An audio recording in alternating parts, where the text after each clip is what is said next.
तो reverse acquisition की बात करेंगे और आज पहले रिवर्स एक्विजिशन पर एक क्वेश्चन और करने वाले हैं। ठीक है, तो लेट अस स्टार्ट। सबसे पहले मैं एक कल का थोड़ा सा रिवीजन आपको देता हूं कि भाई हमने कल जो किया था उसको ध्यान रखें, क्योंकि पिछली क्लास में हमने जो रिवर्स एक्विजिशन का क्वेश्चन किया था, तो आज वाला रिवर्स एक्विजिशन का क्वेश्चन वापस एक करने वाले हैं हम, और वो थोड़ा सा रिवर्स कॉन्सेप्ट वही रहेगा, लेकिन उसमें और आज वाले अब वाले रिवर्स एक्विजिशन के क्वेश्चन में एक छोटा सा चेंज होगा। चेंज क्या होगा वो मैं बता देता हूं कि जैसे जो पिछला क्वेश्चन था रिवर्स एक्विजिशन का, उसमें एक एंटिटी ए थी, एक एंटिटी बी थी, और ए ने बी को लीगली एक्वायर कर लिया था। ठीक है, और एंटिटी ए और बी दोनों जिंदा थी, कोई भी कंपनी बंद नहीं हुई थी, है ना। और इवन वो तो एक बात है ही, केवल शेयर ही तो एक्वायर किए थे, लेकिन कोई न्यू एंटिटी फॉर्म नहीं हुई थी। ऐसा नहीं हुआ था कि ए और बी दो कंपनी है और दोनों मर्ज होकर एक नई कंपनी बना ली, ए बी लिमिटेड, और रिवर्स एक्विजिशन का केस आया, ऐसा नहीं आया। हमने कोई न्यू एंटिटी पिछले क्वेश्चन में फॉर्म नहीं हुई थी, नहीं की थी। क्लियर। पर आज जो रिवर्स एक्विजिशन का हम क्वेश्चन करने वाले हैं, उस क्वेश्चन में न्यू एंटिटी फॉर्म होगी और रिवर्स एक्विजिशन आएगा। कॉन्सेप्ट सारे वही लगेंगे, स्टेप सारी वही होंगी, ठीक है ना। लेकिन बस ये एक चेंज आएगा, और उसकी वजह से जो थोड़ा बहुत जो भी कॉन्सेप्चुअल चेंजेस आएंगे वो अपने आप ऑटोमेटिकली बात समझ में आएगी। तो मैं पहले पिछले क्वेश्चन को भी थोड़ा सा यहां डिस्कस करना चाहूंगा, ताकि दिमाग में वापस से पिक्चर क्लियर हो जाए कि हमने क्या किया था। हमने क्वेश्चन नंबर 2 जो है किया था ये वाला, ठीक है ना।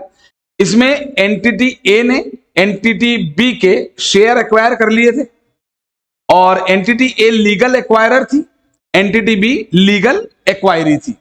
लेकिन जब हमको चूंकि दोनों एग्जिस्टिंग कंपनी थी, ए और बी दोनों ऑलरेडी कंपनी थी, और कोई न्यू कंपनी तो फॉर्म हुई नहीं थी, तो हमें दोनों कंपनी की जो बैलेंस शीट थी उससे पता था कि उनके कितने कितने शेयर्स अभी हैं। और सवाल में हमको एक्सचेंज रेशो भी दे दिया था कि ए बी को के जो शेयर्स खरीद रही है, उसमें ए ने बी के एक शेयर के बदले में कितने शेयर दिए हैं, अपने बी के एक शेयर के बदले में कितने शेयर दिए हैं। तो वो 1:2.5 का रेशो दे रखा था। उससे हमारे पास नंबर ऑफ शेयर निकल गए थे बड़ी आसानी से कि लीगल एक्वायरर के अभी 100 शेयर हैं, और बाद में कितने शेयर हो जाएंगे अगर वो 150 शेयर और इशू करेगा। अगर करेगा, नहीं करना तो 150 ही, एक्चुअल में तो यही हुआ है। तो हमें पता चला कि भाई वो तो रिवर्स एक्विजिशन हो गया, और परसेंटेज जो है वो 60-40 आ गया, मतलब बी का कंट्रोल आ गया।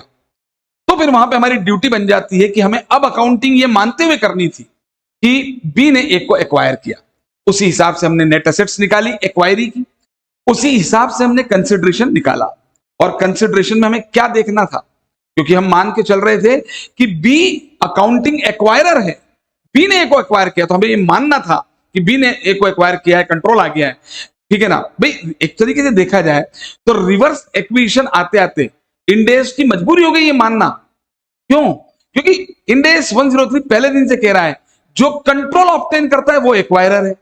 Who is acquirer? पहली डेफिनेशन यही थी, हु ऑब्टेन्स कंट्रोल। तो मुझे मानना ही था कि भाई बी ने ए को एक्वायर किया है, इसी से अकाउंटिंग आगे बढ़ेगी, ठीक है। और फिर हमें यह देखना था कि अगर ए ने 150 शेयर इशू करे हैं, लेकिन अगर बी शेयर इशू करता तो कितने करता। तो उसके लिए मैंने आपको 60 को 60% से डिवाइड कराया। मैंने बोला x मान लो, और भी मैथमेटिक्स से कुछ भी हो सकते हैं। एक तरीका ये भी हो सकता है कि भाई सीधी बात है, ए बी के 2.5 शेयर के बदले में, बी के 1 शेयर के बदले में कितने दे रहा है अपने? 2.5 शेयर। बी ए जो है बी को उसके 1 शेयर के बदले में अपने कितने शेयर इशू कर रहा है? 2.5। तो अभी हम उल्टा देखें कि भाई बी ए को करता तो कितना करता, तो बी ए के 2.5 शेयर के बदले में 1 करता। आप वो रेशो उल्टा कर दो। हमने तो कल एक्स भी बनवा दिया था। मैंने कहा था भाई कि बी के 60 शेयर हैं और उसका 60% होल्डिंग आ गया है, तो 60 जो है 60% के लिए कितना। ये बहुत सिंपल और बेसिक मैथ्स था, इसमें कोई हमने कोई बहुत शौर्य का काम नहीं किया, और इसके लिए कोई अपने को जो अशोक चक्र नहीं मिलने वाला। बड़ा सिंपल था। और एक सिंपल सी बात मैं कहता हूं कि ए जो है बी को कितने शेयर इशू कर रहा है? बी के 1 शेयर के बदले में अपने 2.5। तो हम क्या बोल रहे हैं रिवर्स इक्वेशन में कि नहीं, ये मानते हुए कंसिडरेशन निकालो कि बी अगर इशू करता तो कितने करता, तो रेशियो तो वही रहेगा, बी अपने 2.5 के बदले में उसको 1 शेयर इशू करता। तो 2.5 के बदले में 1 से निकालोगे तो 40 40 ही आना चाहिए। डेफिनेटली आएगा, वो करके देख सकते हैं आप। 2.5 के बदले में 1 मतलब 0.4 ही तो आएगा। 2.5 के बदले में 1 यानी 0.4 ही आ रहा है, देखिए आप, और 100 शेयर थे उसके, ठीक है, तो वो अगेन 40 शेयर्स आएगा, ठीक है। तो हमने देखा कि भाई क्लियर, आप निकाल के देख सकते हैं सब लोग, तो वो आना वही है, मैथमेटिक्स है वो, उसमें कोई कॉन्सेप्ट नहीं, कोई लॉजिक नहीं है उसमें, वो मैथ से बेसिक। तो अल्टीमेटली हमने मान के निकाला कि भाई बी ए को इशू करता तो कितने शेयर इशू करता, 60% के लिए। तो हमने कहा साहब वो जो है अकाउंटिंग एक्वायरर वो 40 शेयर इशू करता, तो 40 शेयर अगर बी इशू करता और बी का एक शेयर 40 रुपए का है, तो 1600 रुपए कंसिडरेशन आ गया। हम खुश भी थे काफी कि हाँ ये बात तो सही, अमाउंट है, ये नंबर में ऐसा नहीं हुआ है, ये अमाउंट ही है, क्लियर। उसके बाद हमने बोला कि नहीं साहब पैरा 33 कहता है कि बी क्या देता, बी क्या देगा, ये तो कुछ भी हो सकता था, ये तो हो सकता है फेयर वैल्यू के अगेंस्ट हो जाए। तो इसलिए हमें और बेहतर ऑप्शन दिया पैरा 33 ने कि नहीं आप ये देखो कि बी का कंट्रोल आया, तो बी ने इस कंट्रोल, बी का जो कंट्रोल आया वो ए पर आया, तो एक पर कंट्रोल आया, तो ए के कितने परसेंट, कितने शेयर्स थे ए के जिस पर उसका कंट्रोल आया, भाई टोटल 250 शेयर हो गए, उसमें से 150 बी के पास है, तो जो 100 शेयर के होल्डर है उन्हीं पे तो कंट्रोल आया, तो उसको जो मिला उस कंट्रोल से वो 100 शेयर पे कंट्रोल मिला। तो एक शेयर ए का 16 रुपए का, तो मैंने कहा 1600 रुपए ले लीजिए, और ये मानते हुए हम आगे बढ़ गए।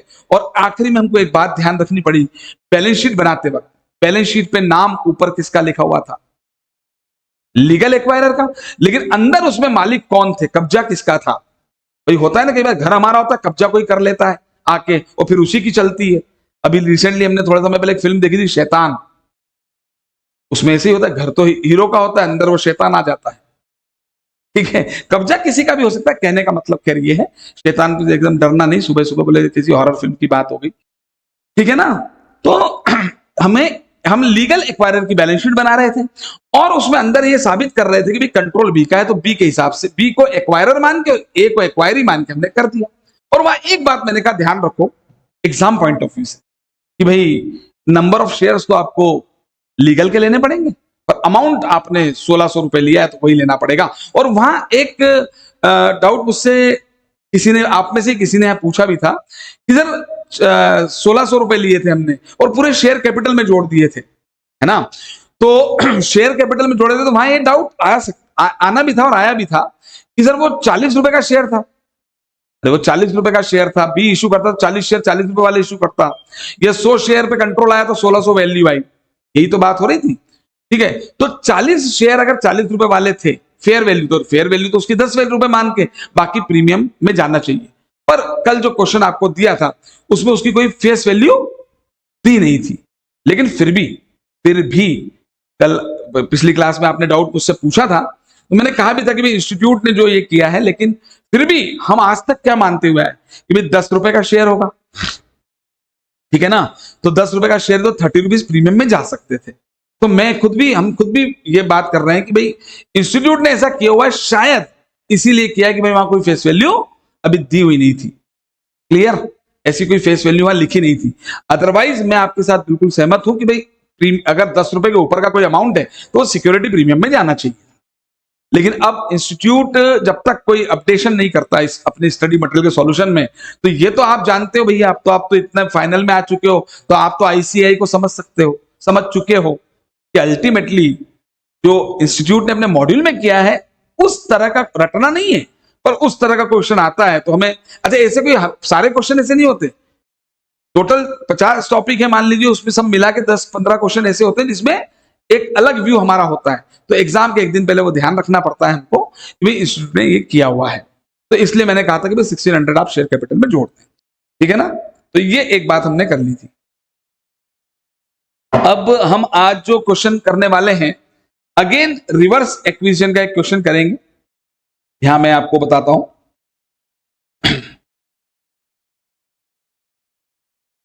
रिवर्स एक्विजिशन, ये क्वेश्चन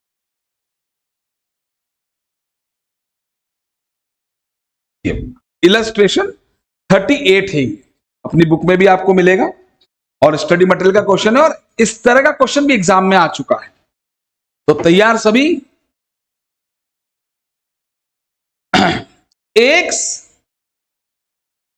और बी एक्स दो कंपनीज हैं, दोनों ने 1 जनवरी को डिसाइड किया X2 में कि मिलके कुछ कर दिखाएं।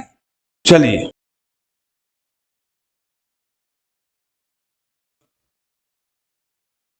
इलस्ट्रेशन 38, AX लिमिटेड और BX लिमिटेड दो कंपनी है और 1 जनवरी X2 को दोनों कंपनी का अमलगमेशन हो रहा है। अमलगमेशन का मतलब ही यही होता है कि एग्जिस्टिंग कंपनी सारी बंद हो जाएंगी और एक नई कंपनी फॉर्म होगी। तो लिखा भी है कि न्यू कंपनी ABX लिमिटेड इन्होंने फॉर्म कर ली है और उसका जो शेयर होगा ABX का वो 10 रुपए का है और वो एग्जिस्टिंग कंपनीज का बिजनेस टेक ओवर कर लेगी, ऐसा लिख दिया। अब AX और BX की आपको balance sheet in thousands of rupees दे रखी है 31 दिसंबर X1 को, जिसके अगले ही दिन ये बिजनेस कॉम्बिनेशन का ट्रांजेक्शन हो रहा है। Property, plant and equipment, financial assets में इन्वेस्टमेंट्स, नॉन करंट एसेट्स, जैसा कि मैंने आपको एक इंट्रोडक्टरी क्लास में बताया भी था कि भाई इंडेस के हिसाब से शेड्यूल 3 के हिसाब से जो बैलेंस शीट बनेगी उसमें नॉन करंट और करंट का क्लासिफिकेशन तो होता ही है एसेट और लायबिलिटी का, और नॉन करंट और करंट एसेट्स और लायबिलिटीज में फाइनेंशियल एसेट्स लायबिलिटीज और नॉन फाइनेंशियल एसेट लायबिलिटीज का भी अलग से क्लासिफिकेशन होता है। तो अभी हमें कोई ज्यादा उसमें डेप्थ में नहीं उतरना, वो केवल एक क्लासिफिकेशन है। तो यहाँ फाइनेंशियल एसेट्स में इन्वेस्टमेंट है, उसके बाद करंट एसेट्स में इन्वेंट्री है, फिर उसमें भी फाइनेंशियल एसेट्स में ट्रेड रिसीवेबल है, कैश एंड कैश इक्विवेलेंट है, इक्विटी एंड लायबिलिटीज है, इनका भी एक शेयर 10 रुपए का है, अदर इक्विटी आपको दे रखी है और नॉन करंट लायबिलिटी और करंट लायबिलिटीज में भी फाइनेंशियल नॉन फाइनेंशियल करके आपको दे रखा है। ले देकर AX और BX की बिजनेस कॉम्बिनेशन के जस्ट पहले की आपको एक प्रॉपर बैलेंस शीट दी हुई है और नीचे यहां पे एक इंफॉर्मेशन देखिए, जनरल ये जो अदर इक्विटी है ऊपर 3050 और 2700 इसकी डिटेल्स दे रखी है। इसमें जनरल रिजर्व है, इसमें प्रॉफिट एंड लॉस है, इसमें इन्वेस्टमेंट अलाउंस रिजर्व है और इसमें एक्सपोर्ट प्रॉफिट रिजर्व है। ये अदर इक्विटी की डिटेल है। मैं हमेशा से कहता हूं क्वेश्चन पढ़ते पढ़ते कभी भी सोचना नहीं करना क्या है, वो आपको रिटेन करना है दिमाग में कि हमें इंफॉर्मेशन दी हुई है। और अब ऑब्वियस सी बात है ABX इनको एक्वायर कर रही है, तो ABX जो है इनको या तो कैश देगी या कुछ और देगी, शेयर्स देगी। तो ABX जो है वो शेयर्स इशू कर रही है, रिक्विजिट नंबर ऑफ शेयर्स। ये देखिए यहां पे हमें खिला रहे हैं कौन बनेगा करोड़पति, ये बता नहीं कितने, रिक्विजिट नंबर ऑफ शेयर्स। हालांकि रिक्विजिट नंबर ऑफ शेयर्स का क्या मतलब होता है, इसका एग्जैक्टली मीनिंग क्या होता है मैं अभी आपको बताऊंगा। Requisite number of shares issue करेगी और ट्रांसफरर कंपनीज यहां पे वर्ड यूज किया गया है। भाई हम वर्ड जनरली क्या यूज करते हैं ध्यान दें, जो एक्वायर करता है वो एक्वायरर और जो एक्वायर होता है वो एक्वायरी, जो कंट्रोल ऑब्टेन करता है वो एक्वायरर। लेकिन हम जब AS14 पहले पढ़ते थे तो जो कंपनी एक्वायर हो रही है एक्वायरी, उसको हम कहते थे ट्रांसफरर, और जो एक कंपनी उन्हें एक्वायर करती थी परचेसिंग कंपनी, उसको हम कहते थे ट्रांसफरी कंपनी। तो सर ये यहां पर ये वर्ड क्यों यूज किया इंडेस 103 में? तो नहीं सर ये तो गलत बात है, इंडेस 103 में तो एक्वायरर एक्वायरी बोलना चाहिए। तो आज मैं एक छोटा सा राज से पर्दा हटा देता हूं कि कॉमन कंट्रोल ट्रांजेक्शंस जो इंडेस 103 में दिए गए हैं, हमने उसका मीनिंग अभी नहीं समझा, आगे समझेंगे। उसमें भी होगा तो यही, कोई बिजनेस को एक्वायर करेगा, कोई एक्वायरी होगा, कोई एक्वायरर होगा, तो वहां पर वर्ड यूज किया गया है ट्रांसफरर और ट्रांसफरी। वहां पर क्या वर्ड यूज किया गया है? ट्रांसफरर और ट्रांसफरी ही यूज किया गया है ना। वो कॉमन कंट्रोल ट्रांजेक्शन जो भी होते हैं वो इंडेस 103 के अपेंडिक्स सी में दिए हुए मैंने आपको बताया था, ठीक है। और पुराने डिबेंचर के बदले में जो है ये नई वाली कंपनी जो है अपने नए डिबेंचर इशू कर देगी, ऐसा लिखा है। अब मन में डाउट आता है कि सर जब कॉमन कंट्रोल ट्रांजैक्शन में वो वर्ड यूज किया तो यहां क्यों दे रहे हैं, एक्विजिशन और रिवर्स एक्विजिशन में तो मत दो। ये इसलिए दे रहे हैं क्योंकि ये जो सवाल है आपको दो तरीके से करना है, जिसमें से आज हम एक ही तरीके से करेंगे। एक तो ये मानते हुए करना है कि ये दोनों एंटिटीज कॉमन कंट्रोल में है। किसमें है? कॉमन कंट्रोल में, जो कि हमें अभी नहीं मालूम कॉमन कंट्रोल क्या होता है। हमने अपनी इस क्लास में कॉमन कंट्रोल का सिर्फ नाम ही सुना है, नाम ही बताया है आपको, तो आपको टेंशन नहीं लेना। लेकिन आपको बी में मान के चलना है, assuming BX is larger entity and their management will take control of entity ABX Limited। शायद आप समझ गए। हमने जब शुरुआत में पढ़ा था कि एक्वायरर कौन होता है, कैसे पता करते हैं, तो मैंने बताया था उसमें कि हो सकता है एक्विजिशन का जो ट्रांजेक्शन हो उसमें नई एंटिटी फॉर्म हो या ना हो, और कंसिडरेशन कैश में भी दे सकते हैं और शेयर्स में भी।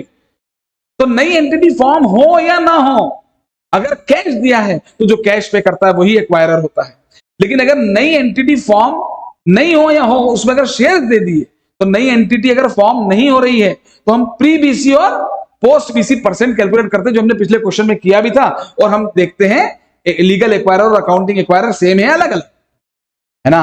और याद करें, जब न्यू एंटिटी फॉर्म होती है और कंसिडरेशन शेयर्स में होता है, तो मैंने आपको बताया था कि जो लार्जर एंटिटी होती है, जो ग्रेटर एंटिटी होती है, वो एक्वायरर होती है। मैं इसका एक सिंपल एग्जांपल यहां पे क्रिएट कर देता हूं कि ए एक्स एक कंपनी है, बी एक्स एक कंपनी है, दोनों बंद हो गई, नई कंपनी एबीएक्स है। लीगली एबीएक्स ने ए एक्स और बी एक्स को खरीदा है। एबीएक्स लीगल एक्वायरर है और ये दोनों कंपनी लीगली एक्वायरी है। लेकिन जब एबीएक्स इनको शेयर इशू करेगा, एबीएक्स इनको शेयर इशू करेगा, मान लीजिए टोटल 100 शेयर इशू करें, एक्स वालों को 60 कर दिए और बीएक्स वालों को 40, तो फिर क्या होगा? एबीएक्स तो लीगल है केवल, अल्टीमेटली उसका नई कंपनी में कब्जा किसका है? एएक्स का। तो हम क्या मानेंगे? नाम तो एबीएक्स का है लेकिन एएक्स ने बीएक्स को खरीदा है, यही मानेंगे ना। और ये मान लो एबीएक्स ने 100 शेयर इशू करे, ठीक है, बीएक्स को 60 इशू कर दिया और एएक्स को 40, तो में से तो फिर जो नई कंपनी का नाम तो नेम प्लेट तो एबीएक्स की है, लेकिन उसमें होगा क्या? बीएक्स ने एएक्स को एक्वायर कर लिया है। क्योंकि देखिए रिवर्स इक्वेशन क्या होता है वैसे नहीं सोचना। रिवर्स इक्वेशन एक ही केस में होता है जब लीगल एक्वायरर और अकाउंटिंग एक्वायरर सेम ना हो, और एक्वायरर होता वो जिसका कंट्रोल है। तो लीगल एक्वायरर एबीएक्स है, पर मान लीजिए एबीएक्स ने बीएक्स को ज्यादा शेयर इशू कर दिए, एएक्स को कम किए, एएक्स के शेयर होल्डर के लिए कम किए, तो नो डाउट कंट्रोल बीएक्स वालों का आ जाएगा। तो अकाउंटिंग पॉइंट ऑफ व्यू से एक्वायरर बीएक्स हो जाएगा। ये पहला केस है जिसमें नई एंटिटी बन रही है और रिवर्स इक्वेशन भी है, ठीक है। तो कहने का मतलब ये है कि यहां पर हमें ये मान के चलना है, हालांकि इसने अज्यूमिंग बोल दिया है, फिर भी मैं कैलकुलेट करूंगा यहां पर सारी चीजें, ठीक। और इसके बाद देखिए यहां पर हमें एक्स और बीएक्स की पीपी इन्वेंट्री दोनों की फेयर वैल्यू दे रखी है, ये फेयर वैल्यूज है। बाकी सारी एसेट लायबिलिटी की फेयर वैल्यू नहीं दे रखी है, तो जो कैरिंग अमाउंट है वही फेयर वैल्यू होगी। और इस क्वेश्चन में हमें बिजनेस की फेयर वैल्यू भी दे दी, पूरे बिजनेस की फेयर वैल्यू दे दी हमें, ठीक है ना। बिजनेस वैल्यूएशन दे रखा है कि यार इस बिजनेस की कीमत इतनी है। क्लियर? हमें इस क्वेश्चन को दो चीजें मानते हुए करना है। एक, ये कॉमन कंट्रोल ट्रांजैक्शन है, दूसरा बीएक्स लार्जर एंटिटी है, ठीक है ना। मतलब बीएक्स ने एक्स को एक्वायर किया, ये मानते हुए हमें सवाल करना है। लेकिन हम एक एक चीज स्टेप बाय स्टेप करेंगे। अच्छा, कॉमन कंट्रोल वाला पॉइंट हम अभी इसमें नहीं कर रहे हैं, इज दिस क्लियर? जब मैं आपको क्लास में कॉमन कंट्रोल समझाऊंगा उसके साथ वापस से क्वेश्चन फिर से होने वाला है, ठीक है। तो हम स्टार्ट करते हैं। इलस्ट्रेशन 38 है ये।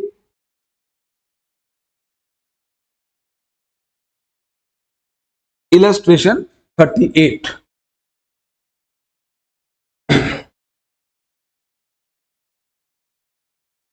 हम सबसे पहले देखते हैं आइडेंटिफाई एक्वायरर।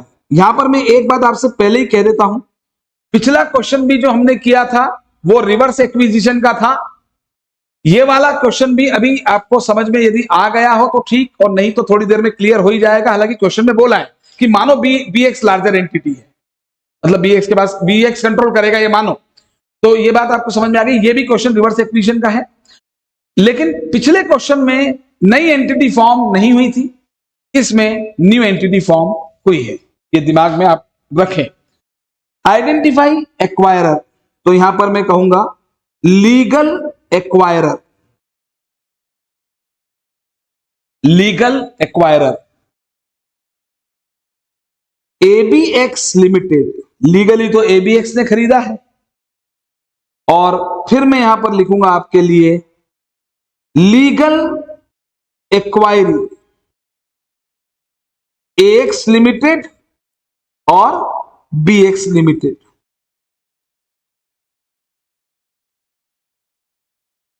ये तो लीगल है, पर हमें चाहिए होता है accounting acquirer but we require, मैं कुछ चीजें आपके समझने के लिए लिखवा रहा हूं, ठीक है। जब हम स्टडी मटेरियल का सॉल्यूशन देखते हैं तो हमें एग्जाम में एग्जैक्टली कैसे प्रेजेंट करना है वो समझ में आता है, ठीक है ना। लेकिन जब भी पहली बार हम क्वेश्चन करते हैं कोई भी, तो हमें थोड़ा ज्यादा डिटेल में करना चाहिए ताकि हमारे दिमाग में कॉन्सेप्ट प्रॉपर बैठ जाए। तो ये जरूरत नहीं है, वी रिक्वायर अकाउंटिंग एक्वायरर। हमें तो ये देखना है कि भाई अकाउंटिंग पॉइंट ऑफ व्यू से एक्वायरर कौन है, एंड ऑब्वियसली अकाउंटिंग एक्वायरर निकल जाएगा तो अकाउंटिंग एक्वायरी भी पता चल जाएगा, एक्वायरी, ठीक है। तो फॉर दिस, इसके लिए हमें प्री बीसी और पोस्ट बीसी का परसेंट निकालना पड़ता है। कब? लिखना नहीं, लिखना नहीं। कब निकालना पड़ता है? जब न्यू एंटिटी फॉर्म नहीं हुई है। लेकिन जब new, when for this we require this, right. लेकिन ये लिखना नहीं है, ये कब? जब न्यू एंटिटी फॉर्म नहीं हुई है, जैसे पिछले क्वेश्चन में था। लेकिन in the when new entity formed, new entity formed, then bigger entity is acquirer. तो बिगर एंटिटी ही एक्वायरर होती है। और मैं यहां पे लिख भी देता हूं, आप भी लिख लेंगे मेरे साथ साथ। ये तो लिखने की जरूरत नहीं थी क्योंकि ये केस ही नहीं है यहां पर। When new entity form, then bigger entity is acquirer. And in the question, in this question, it is given that assume entity, कौन सी एंटिटी बिगर है? लार्जर है। बिगर एंटिटी बोल रहे हैं, लार्जर बोल रहे हैं। Entity BX is larger entity. इस क्वेश्चन में हमें ये दिया हुआ है,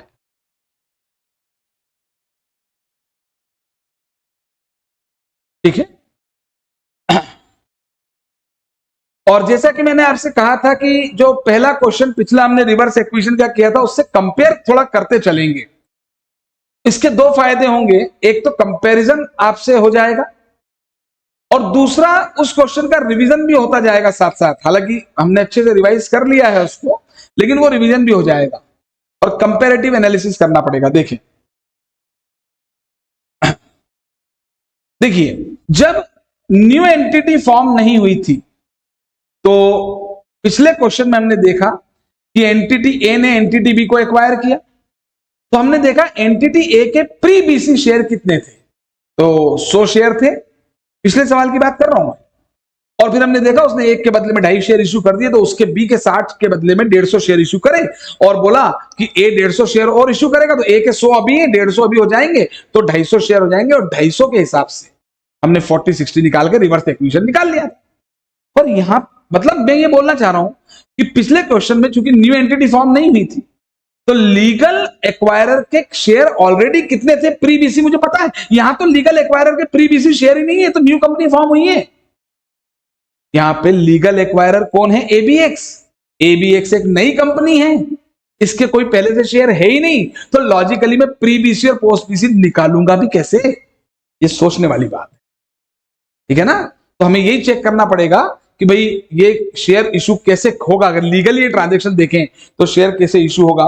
तो मैं यहां पर आपको चेक पर बता देता हूं। हालांकि इस क्वेश्चन में तो दिया हुआ है, पर एग्जाम में अगर क्वेश्चन आता है और नहीं दिया तो क्या करें। तो यहां पर देखिए एक्स और बीएक्स, जरा पहले देख लें सर। इनकी हम किसी को भी शेयर इशू करेंगे, अभी मैं इस बात पे आ ही नहीं रहा हूं किसने किसको एक्वायर किया, मैं लीगली चल रहा हूं। पहले तो लीगली आएगा ना, उसी के हिसाब से तो पता चलेगा भाई नहीं ये अकाउंटिंग एक्वायरर कौन है। तो बताइए, हम कोई भी बिजनेस एक्वायर करते हैं, वैसे भी इंडेक्स 103 बात करता है हमेशा फेयर वैल्यू की। तो इस सवाल में उसने मुझे फेयर वैल्यू ऑफ बिजनेस दी है। अरे मैं एक्स खरीदने जाऊंगा तो एक्स की जो फेयर वैल्यू वही तो दूंगा। तो बताइए एक्स की फेयर वैल्यू क्या है? 11,000। ये पूरे बिजनेस की फेयर वैल्यू है, नोट करते चलें। 11,000 और इसकी कितनी है? 14,000। इसकी 11,000 14,000 फेयर वैल्यू। हम ये क्यों कर रहे हैं? पिछले क्वेश्चन में दिया था कि भैया लीगल एक्वायरर के पहले से शेयर इतने हैं और वो इतने शेयर इशू करेगा। इसमें हमें कुछ दिया नहीं है और इसके पहले से शेयर भी नहीं है जो मैं प्री बीसी और पोस्ट बीसी परसेंट निकाल पाऊं। तो लॉजिकली आगे बढ़े कि हम अब इसको एबीएक्स लीगल एक्वायरर है तो वो कितने शेयर देगा, हमें बिगर एंटिटी निकालनी भी तो पड़ेगी। ये तो इस सवाल में बहुत क्लियरली दे दिया कि बिगर एंटिटी है। अच्छा एक बात और, बिगर एंटिटी कोई सी भी हो दे दिया उससे क्या होता है, मुझे परसेंटेज तो चाहिएगा ना। अभी हम थोड़ी देर बाद जब नेट एसेट एक्वायरी की नेट एसेट निकाल लेंगे उसके बाद हम क्या करेंगे, हम कंसिडरेशन निकालेंगे। तो कंसिडरेशन क्या मानते हुए निकालेंगे कि बीएक्स अपना उतना परसेंट मेंटेन करने के लिए ए को कितने शेयर इशू करता, यही तो करने वाले हैं। तो कल तो हमें 60% मालूम था कि भाई बी के 60 शेयर हैं, वो ए को अगर वो उसने ए को एक्वायर किया है तो उसने वो एक्वायर करके कितने शेयर देगा कि उसका 60% मेंटेन रहे। तो मुझे परसेंट तो चाहिए, इस क्वेश्चन में परसेंट दिया ही नहीं है। तो मुझे पता तो है कि ये सवाल रिवर्स इक्वेशन का बन गया क्योंकि बीएक्स को एक्स और बीएक्स को एबीएक्स ने खरीदा है और मुझे समझ में आ गया कि नहीं भैया बीएक्स कंट्रोल कर रहा है तो आपको रिवर्स इक्वेशन का केस है। रिवर्स इक्वेशन में ये मैं समझना रिवर्स ही होगा। भाई कल तो लग रहा था रिवर्स है, ए ने बी को एक्वायर किया पर बी ने ए को किया, वो रिवर्स दिख रहा है। यहाँ पे न्यू एंटिटी फॉर्म हो गई। क्लियर? तो रिवर्स इक्वेशन वहां होता है जब लीगल एक्वायरर अकाउंटिंग एक्वायरर अलग अलग हो जाए। तो लीगल एक्वायरर कौन है, एबीएक्स, और बीएक्स कंट्रोल कर रहा है। एबीएक्स में एक्स और बीएक्स दोनों आ गए लेकिन पता चला बीएक्स कंट्रोल कर रहा है तो फिर बीएक्स अकाउंटिंग एक्वायरर हो जाएगा। क्लियर है? तो यहां पर परसेंटेज तो फिर भी निकालना पड़ेगा। मुझे पता है कि अकाउंटिंग एक्वायरर कौन आने वाला है, बीएक्स, मुझे पता है, लेकिन परसेंटेज तो निकालना पड़ेगा। परसेंटेज निकालने के लिए क्या चाहिए होता है, प्री बीसी शेयर। ये दिमाग में फिट करते चलो, परसेंटेज कल 60-40 कैसे आया था, हमें उसका प्री बीसी और पोस्ट बीसी मालूम था ना। यहां तो प्री बीसी कुछ है ही नहीं, तो हम ये देखेंगे कि कितने शेयर इशू करता। हम किसी को भी खरीदने जाएंगे तो उसकी फेयर वैल्यू के हिसाब से देंगे। तो भैया एक्स को खरीदने के लिए 11,000 चाहिए, बीएक्स को खरीदने के लिए 14,000 उसकी वर्थ है, फेयर वैल्यू दे दी, बिजनेस की दे दी डायरेक्टली। और पर शेयर कितने का है इसका, तो इसकी फेयर वैल्यू तो वही होगी 10 रुपए। ऊपर सबसे पहली लाइन में ही लिखी हुई थी। अरे तो न्यूली फॉर्म कंपनी है ना, इसका तो nominal value fair value same ही होना थी। तो अगर इस हिसाब से लीगली बात करें परसेंटेज निकालने के लिए, देखिए ध्यान रखना, परसेंटेज जब निकालते हैं ना तब तक अकाउंटिंग एक्वायरर डिसाइड नहीं होता है, तो वो बाद में होगा डिसाइड। तो एक्स को खरीदने के लिए 11,000, एक्स को खरीदने के लिए 11,000 रुपए देना है या उसकी शेयर्स देना है। बीएक्स को खरीदने के लिए उसकी वर्थ 14,000 है तो उतने के का कैश है, शेयर देना है, यहाँ शेयर्स दे रहे हैं। रिक्विजिट नंबर लिखा था, रिक्विजिट नंबर वो तो भी डिसाइड होगा। और यहां पर अगर मैं इसको ए बोलूं और इसको बी बोलूं तो नंबर्स कितने आते हैं। अगर ये वाकई में लीगली एक्वायरर के हिसाब से सवाल होता तो कितने शेयर इशू होते बताएं। इसके 1100 शेयर इशू करना पड़ता। एबीएक्स न्यू कंपनी है, अभी पहली बार शेयर इशू करेगा, इसके प्रीवियस कोई शेयर है ही नहीं। तो कल वाले क्वेश्चन में और पिछले क्वेश्चन में और इस क्वेश्चन में बेसिक डिफरेंस दिमाग में रखना कि वहां न्यू एंटिटी फॉर्म नहीं हुई थी या न्यू एंटिटी फॉर्म हुई है। और यहां 1400। और रिवर्स इक्वेशन में मेरा आपसे कहने का मतलब हमेशा यह रहेगा कि देखो भाई इसकी प्रैक्टिस लगेगी। आप पहली बार जब क्वेश्चन करने हैं तो पूरी तरह क्लास में कॉन्सेंट्रेट होकर सीखना ही पड़ेगा। फिर आप एक बार घर पे करें, उसको रिवाइज करें, फिर अपने क्वेश्चन जनरेट करें तो उसमें मजा आएगा। वरना अभी से ऑडिट शुरू करोगे तो होना कुछ नहीं, कंफ्यूजन, मतलब वो समझने में थोड़ी दिक्कत आती है। चलिए, तो ये टोटल इसको 2500 शेयर इशू करना पड़ेंगे अब, ठीक है। और अगर ये 2500 शेयर इशू करता है तो ये 1100 में से 2500 इसके पास होंगे, होगा नहीं, है कुछ भी होने नहीं वाला है। और 1400 2500 में से इसके पास होंगे। तो इनका जो परसेंटेज इस हिसाब से आता है पी लार्जर एंटिटी यानी जी कितना आ रहा है देखें, 44% और 56%।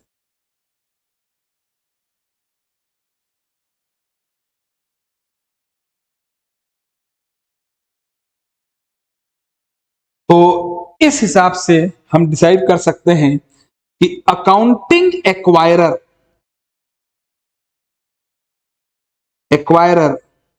पीएक्स लिमिटेड है और अकाउंटिंग पॉइंट ऑफ व्यू से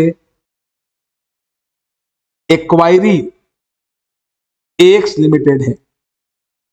हम इस पूरे सवाल को ये मानते हुए करने वाले हैं PX acquire AX limited. PX ने AX को एक्वायर कर लिया है। मैं एक बार फिर याद दिला दूं कि स्टडी मटेरियल का एक क्वेश्चन दो तरीकों से करके दिखाना है। एक ये कॉमन कंट्रोल ट्रांजैक्शन है और दूसरा जो हम आज तक करते हुए आए। क्योंकि हमने कॉमन कंट्रोल ट्रांजैक्शन अभी तक क्लास में बिल्कुल भी डिस्कस नहीं किया है तो हम उस पॉइंट को इग्नोर कर देंगे, हमें उससे कोई लेना देना नहीं है, हम सिर्फ अपने कॉन्सेप्ट पर ध्यान देंगे। तो एक्वायरर डिसाइड हो गया है और लीगल एक्वायरर और अकाउंटिंग एक्वायरर अलग अलग हो गए ना। तो ये भाई AX से BX में, तो BX से AX तो वो रिवर्स दिखता है, यहां पर तो कोई रिवर्स थोड़ी, ये AX है, ये BX है, इधर ABX है। पर हम मान क्या रहे हैं अगेन, BX ने AX को कंट्रोल कर लिया है। नई एंटिटी में 56% शेयर BX वाले शेयर होल्डर के पास होंगे तो BX कंट्रोल करेगा और इसलिए अकाउंटिंग पॉइंट ऑफ व्यू से BX एक्वायर। ठीक है, तो यहां तक बात क्लियर हो जाती है। सर अगली स्टेप क्या होगी, तो बड़ी सिंपल, डेट ऑफ एक्विजिशन को डिटरमाइन करना पड़ता है। हालांकि मैंने शुरू से कहा कि जब भी एक कॉम्प्रिहेंसिव क्वेश्चन आता है तो उसमें डेट ऑफ एक्विजिशन हमको दे के रखते हैं and that is 11x2। Balance sheet के जस्ट अगले दिन ये 11x2 is the date of acquisition. उसके बाद हमें वर्किंग करनी पड़ती है। जैसे देखिए क्वेश्चन में तो हमसे सिर्फ क्या पूछा है, परचेस कंसिडरेशन निकालना है, तो कंसिडरेशन जो है पार्ट हो जाएगा। हाँ, तो डेट ऑफ एक्विजिशन हो गई। अब हम थर्ड नंबर पे आते हैं, हमें चाहिए फेयर वैल्यू। नेट एसेट निकालते हैं। नेट एसेट किसकी चाहिए बोले, net asset of accounting acquiree. Accounting acquiree कौन है बताएंगे, X limited on acquisition date. Acquisition की डेट पर अकाउंटिंग एक्वायरी यानी एक्स लिमिटेड की नेट एसेट कितनी है, और वो भी किस पे चाहिए, at fair value. At fair value ये चाहिए। और इस सवाल में भी कोई टैक्स रेट नहीं है, इसलिए डीटीए डीटीएल पहले से कुछ होगा तो बात अलग है, हमें कोई नया डीटीए डीटीएल क्रिएट नहीं करना पड़ेगा। ठीक है, हालांकि हम जानते हैं कि एसेट लायबिलिटी के कैरिंग अमाउंट और टैक्स बेस में अगर अंतर है तो फिर डीटीए डीटीएल इंड एस 12 से क्रिएट होता है और हमने उसका एक बेसिक अंडरस्टैंडिंग इंड एस 1-2 की ले रखी, लेकिन यहां नहीं होगा। और नहीं, और एक्वायरी की कोई कंटिजेंट लायबिलिटी है वो भी यहां आ सकती है, कोई इंडेमिनिफिकेशन एसेट्स भी आ सकती है, हमने हालांकि वो कुछ भी नहीं है, इसलिए सिंपली हमें नेट एसेट्स निकालनी है। तो हम एक नेट एसेट की लिस्ट यहां पे तैयार करेंगे, एक नेट एसेट का स्टेटमेंट तैयार करेंगे और मेरे साथ साथ आप चलेंगे। तो नेट एसेट किसकी देखेंगे, किसकी, AX की, ये ध्यान रखें। तो पीपी है, इन्वेस्टमेंट है, या इसमें फेयर वैल्यूज दे रखी, किस किस की ध्यान रखना, पीपी और इन्वेंट्री की। पीपीई और इन्वेंट्री की आपको दे रखी है। मुझे देख के आप बताएंगे एक एक कर कर। क्वेश्चन आप सभी के सामने है, बुक आप ओपन कर लें, इंस्टीट्यूट का मटेरियल ओपन कर लें। इलस्ट्रेशन 38 हम लोग कर रहे हैं। नंबरिंग आई थिंक सेम है। हाँ चलिए, मुझे बताते चले, मैं आपके भरोसे हो गया, वरना मुझे बार बार स्क्रॉल करना पड़ेगा। हाँ, पहले property plant and equipment fair value बताएंगे, एक्स की 9500। कोई और असेट, आगे बैलेंस शीट से चलेंगे। इन्वेस्टमेंट, इसकी फेयर वैल्यू वही रहेगी, कोई अलग वैल्यू नहीं दी। नेक्स्ट, एक्स लिमिटेड की बैलेंस शीट में इन्वेंट्री कुछ भी हो उसकी फेयर वैल्यू देखें, 1300। नेक्स्ट, ट्रेड रिसीवेबल, हाँ जी 1800। Next, cash and cash equivalent 450। ठीक है, क्या आपको लगता है कि ध्यान दें, ये हो गया। खैर देखते हैं आगे। Cash in cash equivalent 450। Next हो गया। टोटल नेट असेट्स का टोटल 14,100 और इसके बाद लाइबिलिटीज में बोरोइंग्स हैं। डिबेंचर्स का परसेंट दिया है तो वो जरूर लिखें। हाँ, बोरोइंग्स में ही डिबेंचर्स हैं, ठीक है। Debentures amount 3,000। एक्स लिमिटेड की लाइबिलिटीज बताइए बैलेंस शीट देखकर। ट्रेड पेएबल, मैं पूरी तरह आप पे रिलाय कर रहा हूं यहां पर, थोड़ा ध्यान से मेरे साथ धोखा मत करना। ट्रेड पेएबल कितना? 1,000। उसके बाद नहीं, ये कुछ पुरानी बातें हमें दिमाग में आती हैं। वो स्टैट्यूटरी रिजर्व जब हम एस 14 पढ़ते थे, वो इन द नेचर ऑफ मर्जर होता था, वो सब है ही नहीं। एसेट और लाइबिलिटी आएगी नेट एसेट में, तो ठीक है। वो कॉमन कंट्रोल में हम सीखेंगे भी कई चीजें। हाँ, what is net asset? Asset minus liabilities. भाई मैं बार बार बता चुका हूं, फिर देख लीजिए। ये एसेट्स है, ये लाइबिलिटीज है, ये इक्विटी शेयर कैपिटल और रिजर्व्स, ठीक है ना। तो असेट माइनस लाइबिलिटी से नेट एसेट आती है, या कैपिटल प्लस प्रॉफिट से आती है, तो वही रहेगा नेट एसेट्स। नेक्स्ट बोले, बस और कोई लाइबिलिटी नहीं है। श्योर, विश्वास कर लूं? चलो, तो ये हो गया 4,000। ये बी से डिनोट कर दिया। ए माइनस बी से नेट एसेट्स आ जाएंगे। यस, 10,100, ठीक है।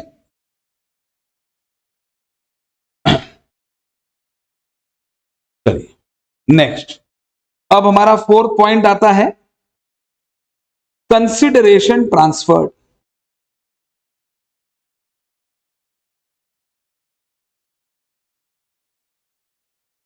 कंसिडरेशन ट्रांसफर्ड, पिछले क्वेश्चन को थोड़ा सा यहां याद दिलाऊंगा वापस से।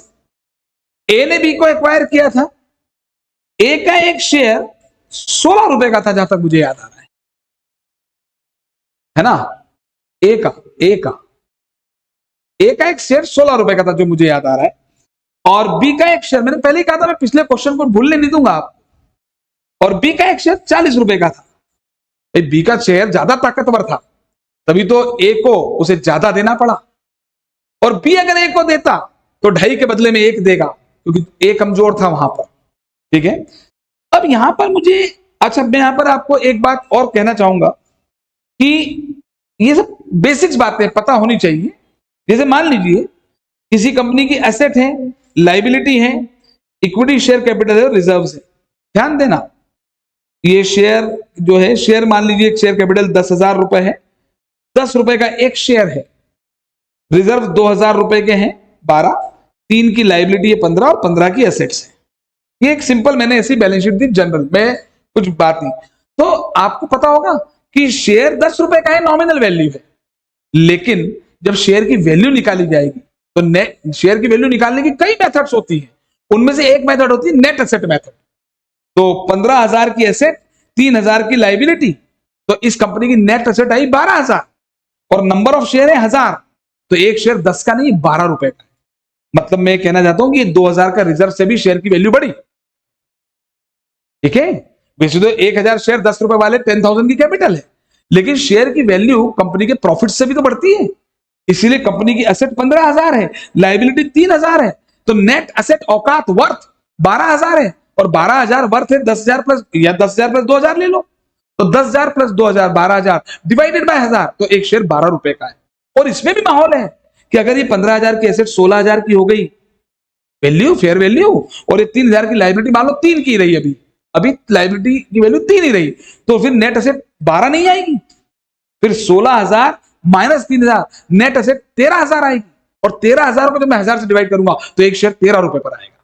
तो मेरा कहने का मतलब यह है कि एक कंपनी के शेयर की वैल्यू, ये आपको याद रखना है सारी बातें, है ना, इसका इससे रिलेशन है, कॉमन जनरल बातें हैं जो हमें हमेशा मालूम होनी चाहिए कि ये किसी भी टॉपिक में काम आ जाएंगी।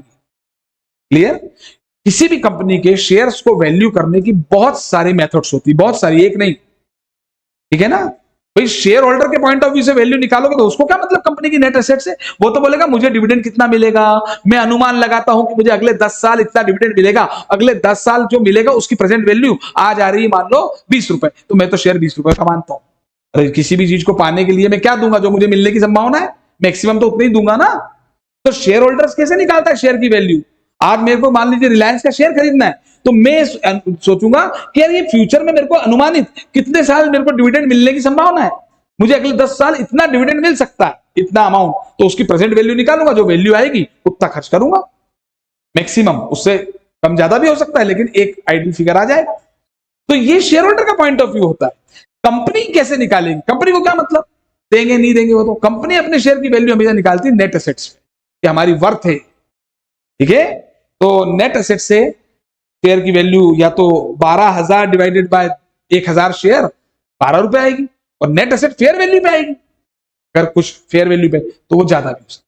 तो मैं यहां पर आपको एक मिनट बता दूं कि ये धंधे की वैल्यू दे रखी एक्स और बीएक्स की, एक्स की वर्थ आज कितनी दे रखी है 11,000, और बीएक्स की कितनी दे रखी है, देखिए हमने निकाली 14,000, बिजनेस की वैल्यू दे रखी है। और अगर आप सवाल में देखेंगे तो एक्स के नंबर ऑफ शेयर भी निकल जाएंगे जो अभी हैं, कितने हैं, ये 6,000 की कैपिटल है ना, 10 रुपए का है तो 600, 10 रुपए का है तो 600 शेयर है इसके, और उसकी 7,000 कैपिटल है तो 700, तो इसके एक शेयर की वैल्यू 20 रुपए है। और अगेन इसका कमजोरी है, देखिए आप कितना, 11,000 अपॉन 600, 18.33, 18.33, ठीक है। तो ये मैंने क्यों निकलवाया उसको समझें आराम से। पिछले क्वेश्चन में ए ने बी को एक्वायर किया था लीगली, पर हमने माना बी ने ए को एक्वायर किया अकाउंटिंग पॉइंट ऑफ व्यू से, और उनके शेयर की वैल्यू दे रखी थी, शेयर की वैल्यू दे रखी थी। यहां शेयर की वैल्यू दे नहीं रखी, पर मैंने देखो निकाल ली, है ना। अब कंसिडरेशन क्या मानते हुए निकालेंगे, एबीएक्स इशू नहीं कर रहा है शेयर, कंसिडरेशन यही मानते हुए निकालेंगे कि बीएक्स अगर एक्स को शेयर देता तो 56% मेंटेन करने के लिए कितने देता, ठीक है। तो बीएक्स के शेयर्स हैं कितने बताइए, बीएक्स के 700 शेयर हैं, बीएक्स के 700 शेयर हैं, वो 56% उसको मेंटेन रखना है। तो अगर मैं 100 से मल्टीप्लाई करूंगा तो टोटल आ जाए, और 44 से मल्टीप्लाई कर दो डायरेक्ट, तो इंटू 44 बताएं कितना कितना आ रहा है, मतलब 550 शेयर्स इशू करेगा। अगर बीएक्स एक्स को एक्वायर करे और अपना 56, यही तो इंडेक्स कह रहा है कि बीएक्स अगर एक्स को एक्वायर करे और अपना 56% मेंटेन करे। अच्छा, जो पिछला क्वेश्चन था उसमें कितना आया था याद है आपको, 40 शेयर आए थे ना, तो वो कैसे आए थे बताएं, वो कैसे आए थे, बीएक्स वहां पे बी के शेयर कितने थे 60, तो आपने 60 को 60% से, उसकी जगह और भी क्या कर सकते हैं, 60 को आप एक काम करो कि ये 16:40 के रेशियो में बांट के देख लो, वही आएगा, रेशियो में बांट के देख लें,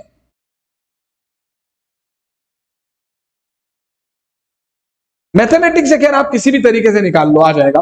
तो यहां पर वापस से आ रहा हूं मैं, कंसिडरेशन ट्रांसफर ये मानते हुए निकालना है कि बीएक्स ने एक्स को एक्वायर किया, बीएक्स ने एक्स को एक्वायर किया, तो फिर बीएक्स एक्स को शेयर इशू करेगा। तो बीएक्स अगर एक्स को शेयर इशू करेगा तो वो कितने शेयर इशू करे ताकि उसका 56% रहे।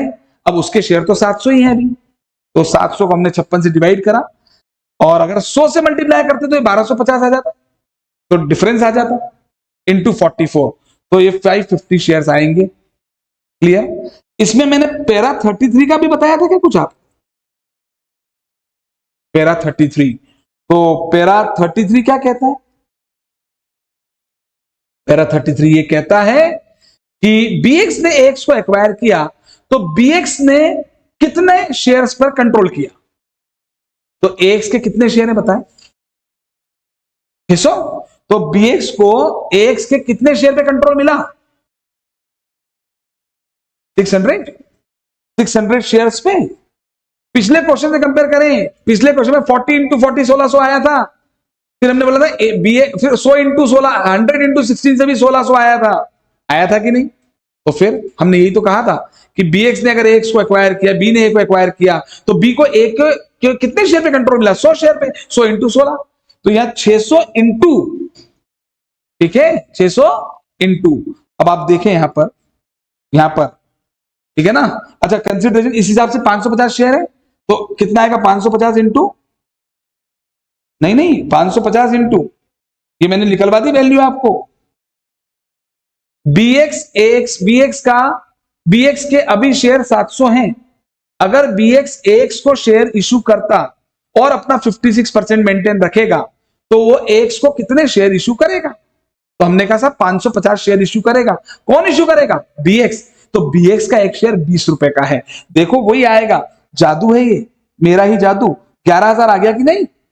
तो एक्स की वर्थ तो 11,000 ही तो है। आप एक्स की वर्थ भी तो देख लो।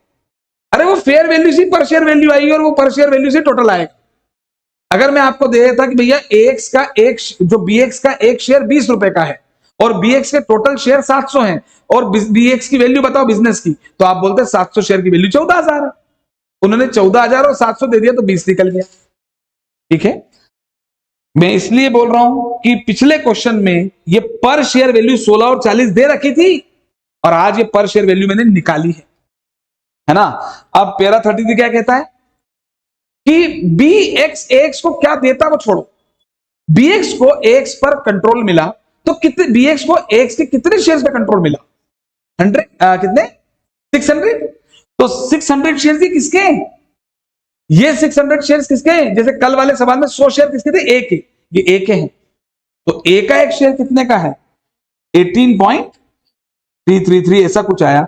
मेरे हिसाब से ये भी वही आ जाएगा, 11,000। ठीक है, क्योंकि शेयर एक्सचेंज रेशो के रेशो में, शेयर, सुनना ध्यान से, ये मेरी लाइन इंपॉर्टेंट है, शेयर एक्सचेंज रेशो के आधार पर ही शेयर एक्सचेंज होना चाहिए, कुछ और ना दिया हो तो। शेयर एक्सचेंज रेशो किससे आता है? पर शेयर वैल्यू से। पर शेयर वैल्यू कैसे आती है? बिजनेस की टोटल वैल्यू।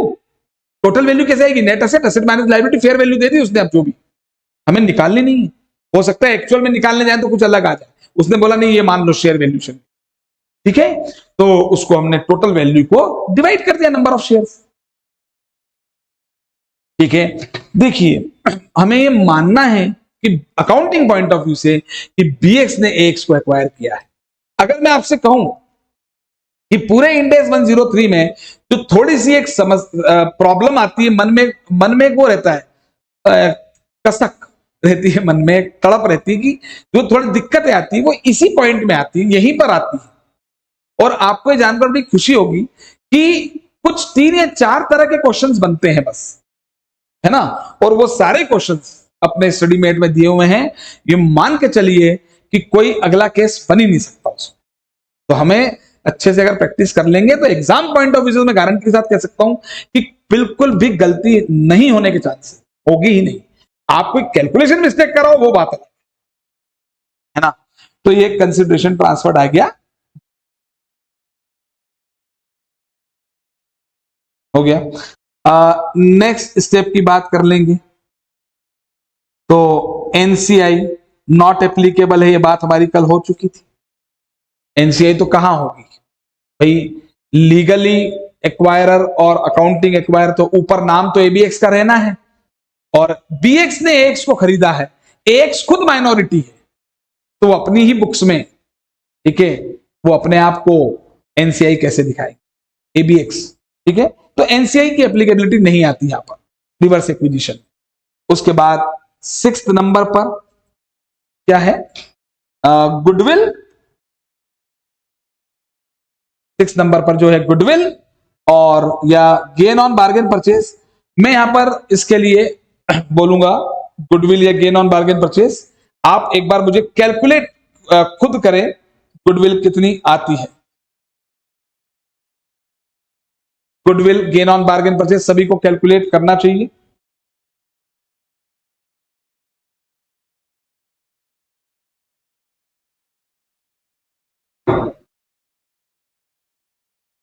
$900, बड़ी सिंपल है। अरे भाई एंट्री नेट असेट्स, मैं कैलकुलेशन दिखा रहा हूं, एंट्री के थ्रू भी हमने बात करा है। नेट असेट्स माइनस, भाई डेबिट में नेट असेट आ जाएंगी, और consideration plus NCI. Reverse equation में एनसीआई की एप्लीकेबिलिटी आनी ही नहीं है, तो यहां पर नेट असेट्स कितनी 10,100, और कंसिडरेशन अभी कितना आया था हमारा 11,000, तो 900 की गुडविल आनी ही है। वो हम यहां पर बात करेंगे जब हम एंट्री करते तो ऑटोमेटिक बैलेंसिंग फिगर वो आ जाती। ठीक है, अब ये आखिरी स्टेप है, एंट्री तो पूछी नहीं है। एक बार मैं आपको सामान्य बैलेंस शीट बनवा देता हूं, पहले हम फॉर्मेटिंग बना जाए, फिर हम सॉल्यूशन प्रॉपर कर लेंगे, वरना अभी फॉर्मेट पे जाते हैं तो थोड़ी सी दिक्कत हो जाती है। ठीक, यहां पर ध्यान देंगे, यहां पर कुछ नई बात एक आपको लॉजिकली समझनी पड़ेगी, क्योंकि पिछले देखिए पूरा सॉल्यूशन वैसे ही हुआ ना जैसे पिछला क्वेश्चन हमने किया था, हो गया ना आसानी से, लेकिन पिछले और इस क्वेश्चन में एक अंतर है, जरूर ध्यान रखेंगे। क्या अंतर है? ये न्यू एंटिटी फॉर्म वाला क्वेश्चन, ठीक है। तो यहां पर बैलेंस शीट में बना रहा हूं, और बैलेंस शीट पर हेडिंग क्या आएगा जरा बताएंगे आप? एबीएक्स लिमिटेड, नाम नेम प्लेट तो वही रहेगी, अंदर शैतान है, घर तो अपना ही है। ठीक है, एबीएक्स लिमिटेड, और एसेट्स स्टार्ट करेंगे। तो एक एक करके एसेट्स आप बताएंगे मुझे। यस, जल्दबाजी नहीं करना है, बिल्कुल साथ साथ चलना है, हम साथ साथ हैं। पहली एसेट कौन सी लिखें? नॉन करेंट, गुडविल, जो भी लिखना है। चलो गुडविल पहले लिख देता हूं, अभी मैं बैलेंस शीट हम प्रॉपर बनाएंगे भी फॉर्मेट में। गुडविल कितनी आ गई? वो तो 900 ही है। नॉन करेंट एसेट्स ध्यान दें, इसमें ये जरा बताना मुझे कि एक्वायरर बीएक्स से ध्यान रखना, तो एक्वायरर बीएक्स की बैलेंस शीट तो एज इट इज आ जाएगी, बीएक्स की बैलेंस शीट तो एज इट इज आ जाएगी पूरी, और उसमें एक्वायरी की क्या इनकॉर्पोरेट होगी? नेट एसेट्स, केवल असेट और लायबिलिटी। एक्वायरी की इक्विटी और वो मत कर देना, शेयर कैपिटल। हाँ, नए शेयर जो अभी आएंगे वो आएंगे, कंसिडरेशन आएगा। तो मुझे नॉन करेंट एसेट्स बताइए, पहले किसकी बताएंगे? बीएक्स ने एक्स को एक्वायर किया, तो पहले बीएक्स की बताएं। कितना? 7500, और एक्स की फेयर वैल्यू बताना 9500, टोटल मिला के 17,000। नॉन करेंट एसेट्स के बाद नेक्स्ट इन्वेस्टमेंट। इन्वेस्टमेंट बीएक्स के बताएं as it is, BX acquirer है, इसको ये मान के करना है कि बीएक्स की बुक में एक्स को मर्ज कर रहे हैं, तो बीएक्स एक्वायरर है, as it is book value आ जाएगी, वही रहेगी 550। और यहां पर ये फेयर वैल्यू लेनी है, पर हालांकि कोई वैल्यू नहीं तो यही ले लेंगे। कितना? 1600। नेक्स्ट, हम अभी प्रॉपर फॉर्मेट में भी बैलेंस शीट बनाएंगे, डोंट वरी। हाँ नेक्स्ट, हाँ इन्वेंट्री, इन्वेंट्री बोलेंगे पहले बीएक्स का 2750, और फेयर वैल्यू, फेयर वैल्यू 1300, कितना? 4050। नेक्स्ट, नेक्स्ट ट्रेड रिसीवेबल 4000 तो एज इट इज बीएक्स का, और 1800 फेयर वैल्यू होती तो वही लेते हैं, वही होगी 5800। Next, cash and cash equivalent, cash and cash equivalent 400, 450, 850। Next हो गया। लाइबिलिटीज में इक्विटी शेयर कैपिटल है, अदर इक्विटी है, इसको रोके एक बार के लिए, इसको रोक लें। और उसके बाद वो नए डिबेंचर इशू हो गए, हो जाए भाई, वो तो सेम अमाउंट है ना भाई, वहां से जो ऐसे 12% डिबेंचर आए और नए डिबेंचर एबीएक्स इशू करेगी तो क्या एंट्री होगी? 12% डिबेंचर पुराने वाले डेबिट, नए वाले क्रेडिट, एंट्रीज करनी नहीं है, तो वो सेम वैल्यू है भी, तो डिबेंचर्स कितने आएंगे? वही आ जाएंगे 4000 और 3000, कोई चेंज नहीं है इसमें, 7000। नेक्स्ट ट्रेड पेएबल, ये बीएक्स के पहले लिख रहे हैं हम हमेशा ध्यान रखिए, पहले एक्वायरर की बैलेंस शीट ले रहे हैं, फिर एक्वायरी को मर्ज कर रहे हैं, प्लस एक्स 1000 कितना हो गया? हो गया। एनी अदर लाइबिलिटी हो गया। अब शेयर कैपिटल जो पहले से थी अमाउंट में, अभी अमाउंट की बात कर रहे हैं, पहले से जो शेयर कैपिटल थी वो कितनी थी? बीएक्स, एक्स की थोड़ी लेंगे 6000, हाँ कितनी थी? 7000। और इसकी अदर इक्विटी बता दें, बीएक्स की अदर इक्विटी, बीएक्स की 2700 हो गया। और कंसिडरेशन बता दें, उतने के शेयर इश्यू हो गए, वो प्रीमियम में आएगा, कैपिटल में अल्टीमेटली आएगा, कितना था? 11000। तो ओवरऑल कितना आ रहा है बता दें, एक बार ओवरऑल बता दें। 20,700, ठीक है। और फाइनली टोटल चेक करें,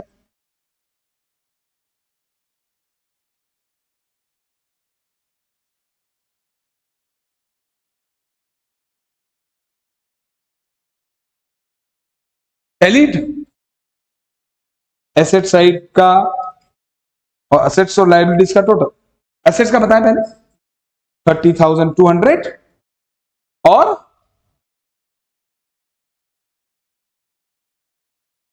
एग्जाम पॉइंट ऑफ व्यू से देखिए गलती नहीं होगी, अभी नंबरिंग पे भी बात करेंगे, प्रॉपर बैलेंस शीट बनवा रहा हूं मैं भी, आप हम बनाएंगे भी बैलेंस शीट, तो छोड़ेंगे नहीं, क्लियर।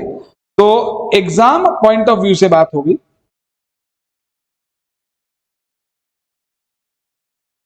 Is this clear?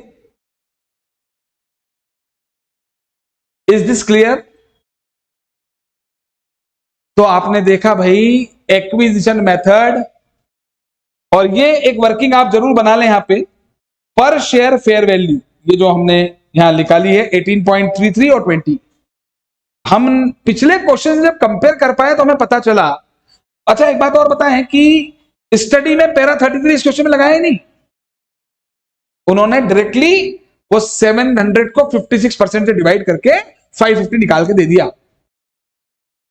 ठीक है। लेकिन उनको मालूम था कि भाई वो सारा ट्रांजैक्शन जब फेयर वैल्यू पे हो रहा है, तो पिछले सवाल में जो 16 और 40 था वो फेयर वैल्यू ऑफ शेयर्स थी, वो total fair value upon number of shares ही आई होगी, ठीक है। जिस रेशो में शेयर एक्सचेंज रेशो जो बनना था उसी में ट्रांसफर हुआ था। कल तो बड़े आसानी से दे दिए थे, एक शेयर के बदले में 2.5 शेयर दे रहे। अब इसमें अच्छा देखो, वहां निकल भी सकता है एक के बदले में 2.5, अब 18.33 और 20 में देखेंगे तो आएगा वही रेशो, लेकिन वो पॉइंट्स में ही आएगा, फ्रैक्शन ही बनेगा। जैसे एक कंपनी का शेयर 20 रुपए का है, एक कंपनी का 40 रुपए का है, तो मैं बोल सकता हूं एक के बदले में 2, 2 के बदले में 1। लेकिन अब मेरे को बोल देगा कोई 18.5 और 20.75, तो वो कोई ना कोई रेशो तो होगा, लेकिन वो हम एग्जाम से बोल नहीं पाएंगे, तो इसलिए जरूरत नहीं है उसकी, उस रेशो की जरूरत भी नहीं होती। अगर आप कल वाले क्वेश्चन को 1 और 2.5 की जगह 40 और 16 से ही कर लेते, अरे जो 60 के बदले में 2.5 150 आया था ना, तो आप ये बोलते कि 60 शेयर के बदले में हमें 150 शेयर आएंगे, तो इंटू 40 डिवाइडेड बाय 16, वो इसी मतलब इसको भी करके मत देखो, इसमें तो मैथमेटिकल है अपने हिसाब से। तो खैर ये आ गया क्या, ठीक। अभी हमने बात कर ली है अमाउंट, ठीक है। चलिए यहां मैं आपको बैलेंस शीट दिखा रहा हूं, आप साथ साथ बैलेंस शीट बनाएंगे प्रॉपर वापस।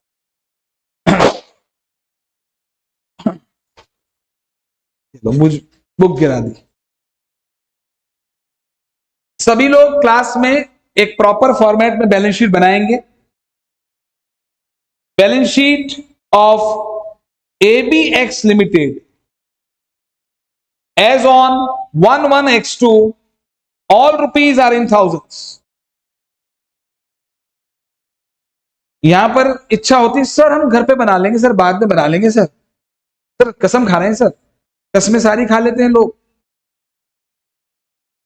लेकिन बनती नहीं है बैलेंस शीट, वो जगह खाली रह जाती है कई बार। हाँ, प्रॉपर्टी प्लांट एंड इक्विपमेंट, जैसा कि हमने यहां ऊपर किया 7500 और 9500 17,000। मेरे हिसाब से इसका नोट्स टू अकाउंट्स होना चाहिए, नोट्स टू अकाउंट्स बनना चाहिए। लेकिन एक बात और बताऊं कि नोट्स टू अकाउंट्स में भी बहुत ज्यादा डिटेलिंग होना तो बनाना जरूरी है भाई। अगर केवल जोड़ना ही है, वन इसको बोलते हैं वन लाइन नोट, तो वन लाइन नोट के लिए अलग से नोट ना बनाए। इसलिए आप देखेंगे कि इंस्टीट्यूट ने इसमें ये बस ये शेयर कैपिटल को और जो है अदर इक्विटी का बना लिया है, और ये डिबेंचर का इसलिए बनाया क्योंकि नए डिबेंचर इश्यू है वो ये शो करना चाह रहे हैं, तो मैं उसका नोट्स बनवा दूंगा। बाकी जब सभी को दोनों को जोड़ना ही है तो इंस्टीट्यूट भी अवॉइड करता है और उसके नंबर नहीं होते एग्जाम में, तो इसलिए आप बना लें। गुडविल ये हमने वर्किंग करी ली है, तो एज पर वर्किंग नोट 900 आ जाएगी। इन्वेस्टमेंट दोनों के जोड़ के लिख दीजिए, ठीक है, दोनों के जोड़ के इन्वेस्टमेंट। मुझे इनका तरीका थोड़ा सा कम अच्छा लगता है। देखिए यहां पे हमने लिखा था 7500 प्लस 9500, ये लिखते हैं 9500 प्लस, हम वही लिखेंगे क्योंकि हमारा कॉन्सेप्ट क्लियर है। बीएक्स ने एक्स को एक्वायर किया है, तो बीएक्स एक्वायरर है, उसकी बैलेंस शीट ऐसी की ऐसी पहले दिमाग में यही रखना है, क्योंकि एग्जाम में कई बार गलती हो जाती है, एग्जामिनेशन एटमॉस्फेयर अलग टाइप का होता है ना, तो फिर दिमाग में हम तो बीएक्स को वैसा कर देंगे, एक्स को ले रहे हैं, बीएक्स ने एक्स को खरीदा है, ठीक है, तो हम वैसे ही करेंगे जैसे मैंने ऊपर आपसे बनवाई, आप ऐसे ही करें, बस फॉर्मेट के लिए दिखा रहा हूं आपको, बनानी है अभी। इन्वेस्टमेंट यहां पर हो गए 1050, इन्वेंट्री ले लेंगे, ट्रेड रिसीवेबल ले लेंगे और कैश इन कैश इक्विवेलेंट ले लेंगे, और 30,000 प्रॉपर लिखेंगे। नॉन करेंट एसेट्स में PPE, goodwill, investments are financial assets, investments are financial assets. Sir financial asset होती क्या है? जनरली हर वो एसेट जिसके बदले में कैश रिसीवेबल है। भाई पीपी बेचने के लिए थोड़ी खरीदते हैं, ऐसा थोड़ी बोल सकते पीपी बेचेंगे कैश आएगा, नो, ठीक है ना। तो जो इन्वेंट्री, इन्वेंट्री कोई जरूरी बिक जाए, बिकेगा तो ही तो बेचेंगे। तो trade receivables are financial assets, cash in cash equivalent are financial assets, ठीक है।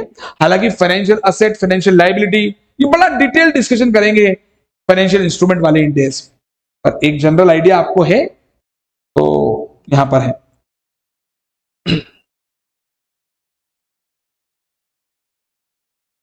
उसके बाद इक्विटी एंड लाइबिलिटीज है, उसमें इक्विटी आएगी, लाइबिलिटीज आएंगी, लाइबिलिटी में नॉन करेंट आएगी, करेंट आएगी, और अभी केवल हम अमाउंट की बात करेंगे। अब इक्विटी इसको छोड़ देंगे अभी, इक्विटी को बाकी कर लें 7,000 और trade payable 2500।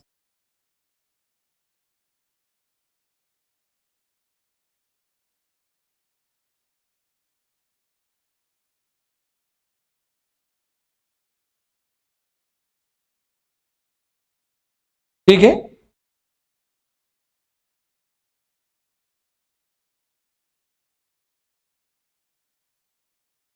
Clear.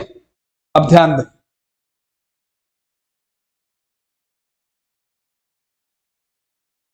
prepare the proper balance sheet form with formats.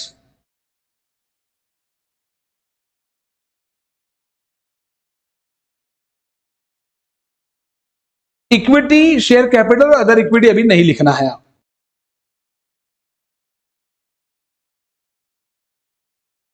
Total amount हमारा कितना आया था? ये 20,700 ही तो आया था ये।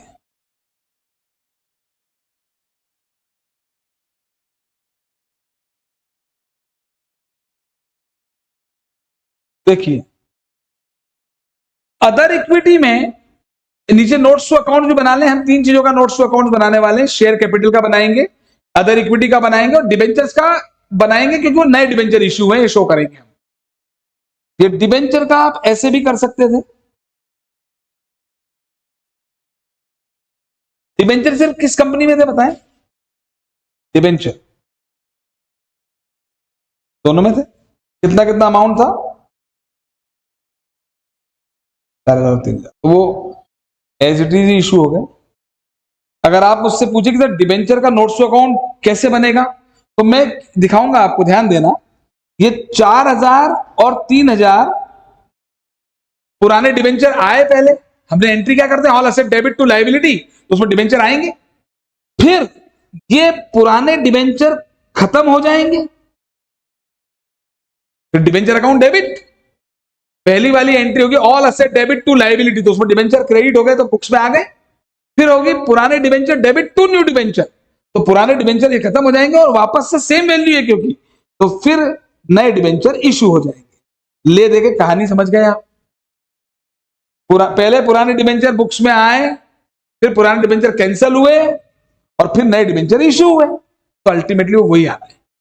इसको नहीं करना, मतलब करना चाहिए पर रिक्वायरमेंट नहीं है।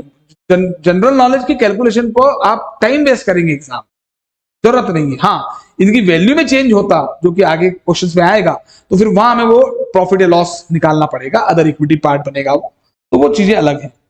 यहां पे नहीं दिखाना चाहिए आप, ये केवल मैंने समझाने के लिए आपको बता दिया, ठीक है ना? ये हो गया। चले अब आप एक नोट्स बनाएंगे सेकंड नंबर का, अदर इक्विटी का बनाए। पहले जिस ऑर्डर में मैं बोल रहा हूं क्वेश्चन उस ऑर्डर में करिए। अदर इक्विटी का बनाए।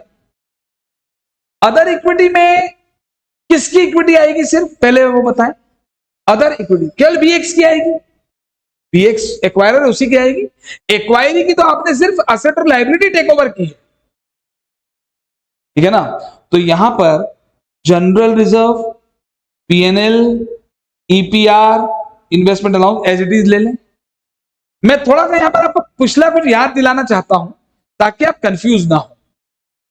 आप एस 14 जब पढ़ते थे तो वहां पढ़ते थे amalgamation in the nature of purchase और amalgamation in the nature of merger. तो मर्जर वाले केस में क्या होता था? वेंडर कंपनी के रिजर्व भी आ जाते थे। याद आ रहा है कुछ? वो मर्जर वाला केस था। परचेज में वेंडर कंपनी के रिजर्व कभी नहीं आते थे। हाँ, कोई स्टैट्यूटरी रिजर्व होता था तो एक स्पेशल अकाउंट होता था, अमलगमेशन एडजस्टमेंट अकाउंट। तो मैं आपको ये याद कंफ्यूज करने के लिए नहीं दिला रहा हूं, मैं बता रहा हूं आपको। यहां ऐसा कुछ भी नहीं, हम एस 14 नहीं पढ़ रहे, हम इंडेक्स 103 पढ़ रहे हैं। तो सीधी सीधी बात है भैया, एक्वायरी की नेट एसेट आई है, सारी एसेट आ गई, सारी लायबिलिटी आ गई। All asset minus all liabilities net asset, ये share capital plus other equities net asset, तो एसेट लायबिलिटी आ गई। तो यहां तक कोई दिक्कत नहीं है, ठीक। अब इक्विटी कैपिटल आनी कितनी चाहिए? पिछले सवाल को ध्यान करें। पिछले सवाल में अमाउंट क्या लिया था हमने ली थी एक्वायरर की जो कैपिटल थी वो यही तो ली थी, पी की कैपिटल ली होगी ना पिछले सवाल में। एक्वायरर की कैपिटल तो लेनी है, प्लस एक्वायरी की कैपिटल थोड़ी ली थी, नए शेयर जो इशू किए थे कंसीडरेशन वो लिए थे। तो मुझे एक्वायरर की कैपिटल बताओ अभी क्या है? बीएक्स की हमने बना रखा है, ये 7,000 है, 7,000 है, तो एक्वायरर की कैपिटल तो 7,000 है। अमाउंट लिखवा रहा हूं अभी आपको, और हो गया। और कंसीडरेशन कितना था? 11,000, ठीक है। तो ये हमने पिछले केस में ले लिया था। पिछले सवाल में आपका डाउट यही तो था कि सर वो शेयर्स जो इश्यू हुए हैं 40 शेयर 40 रुपए वाले, तो 40 इंटू 10 कैपिटल में जाना चाहिए और 40 इंटू बचा हुआ 30 प्रीमियम में जाना चाहिए। कि क्लास में डाउट पूछा गया था, मैंने कहा था 1,600 रुपए कंसिडरेशन में हमने जोड़ दिए थे। क्लियर? यहां पर तो ये कंपनी एबीएक्स है, ये बैलेंस शीट किसकी बन रही है? एबीएक्स।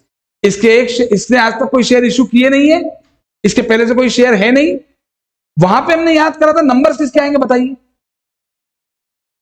वहां पे नंबर्स किसके आते थे? लीगल एक्वायरर के, कैपिटल में, और अमाउंट किसका आता था?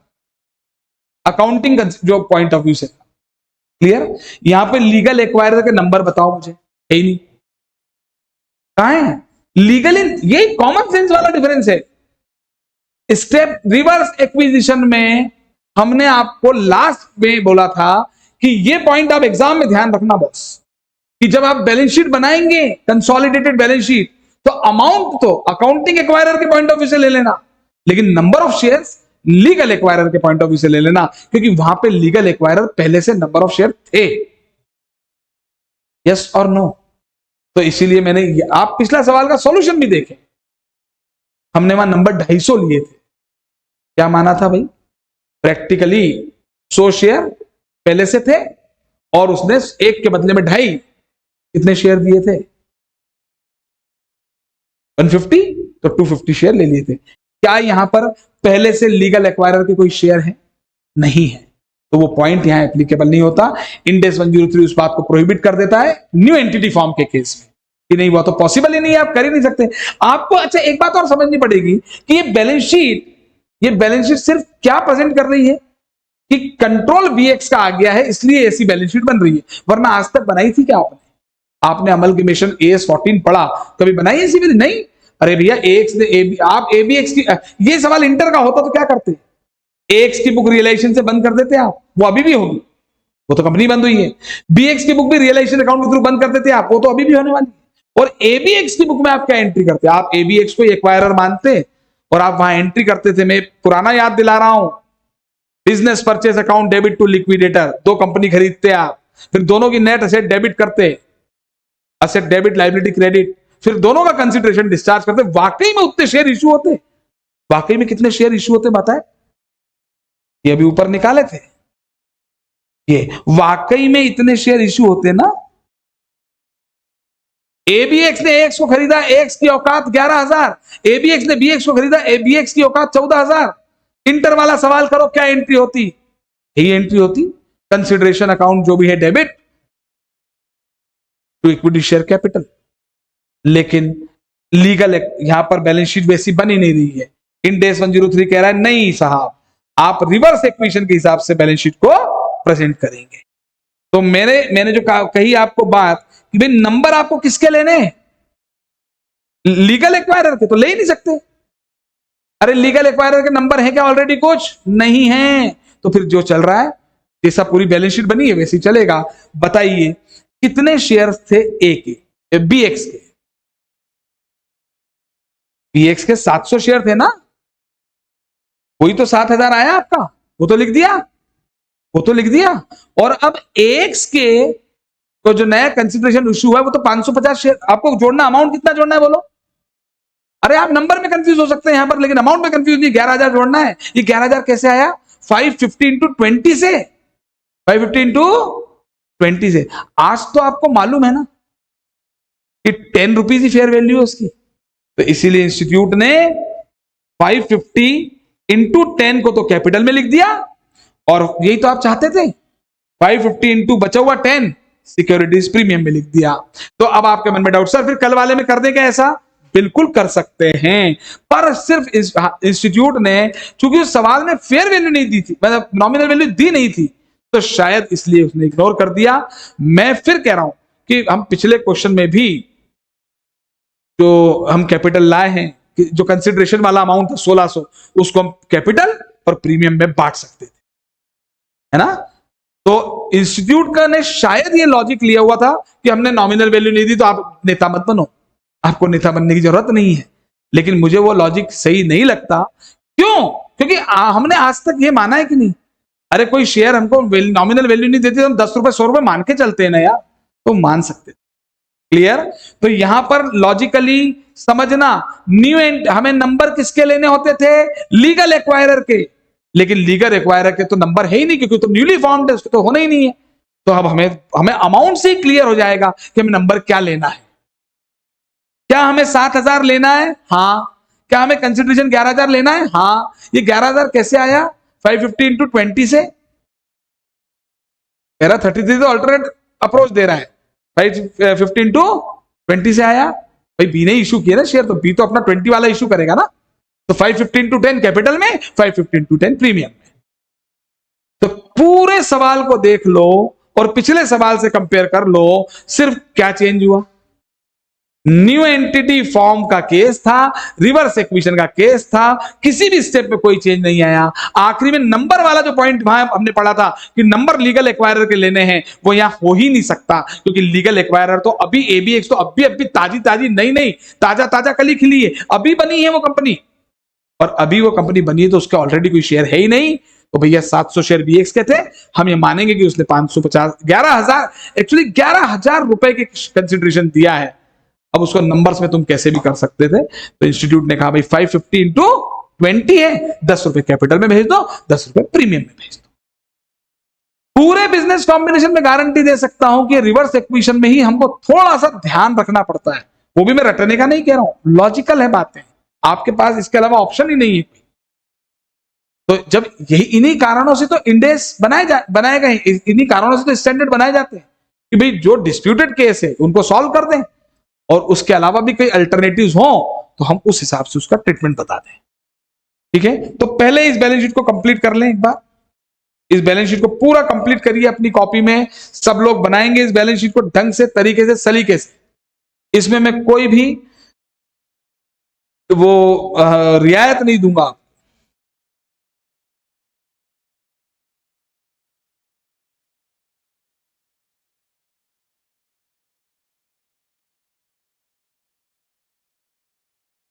और मैं सभी ऑफलाइन स्टूडेंट्स, ऑनलाइन स्टूडेंट सभी ध्यान से सुन लें, अब आपके ड्यूटी क्या बनती है,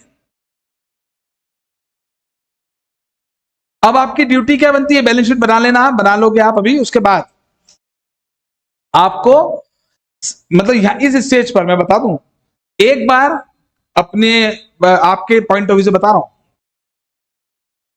कॉन्सेप्ट तो मैंने दिमाग में फिट कर दिया, आप भूले ही नहीं है, सारी बातें याद है अगर आपने क्लासेस सारी ली हुई है तो मैं आपको ये बता दूं कि आपको सबसे पहले एक बार आधा घंटा घर पे देना पड़ेगा, आधा घंटे का रिवीजन देना पड़ेगा।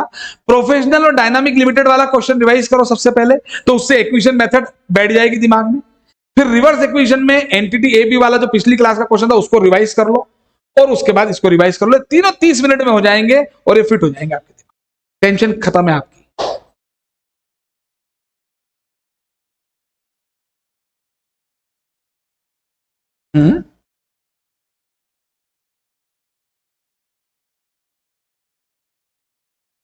वो एक मिनट मैं बता देता हूं, एक सेकंड।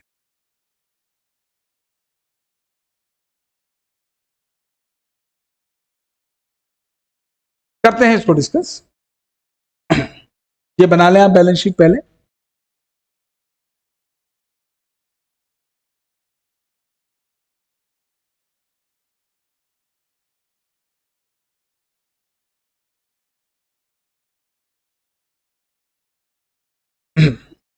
सबसे पहले बैलेंस शीट बनाएं,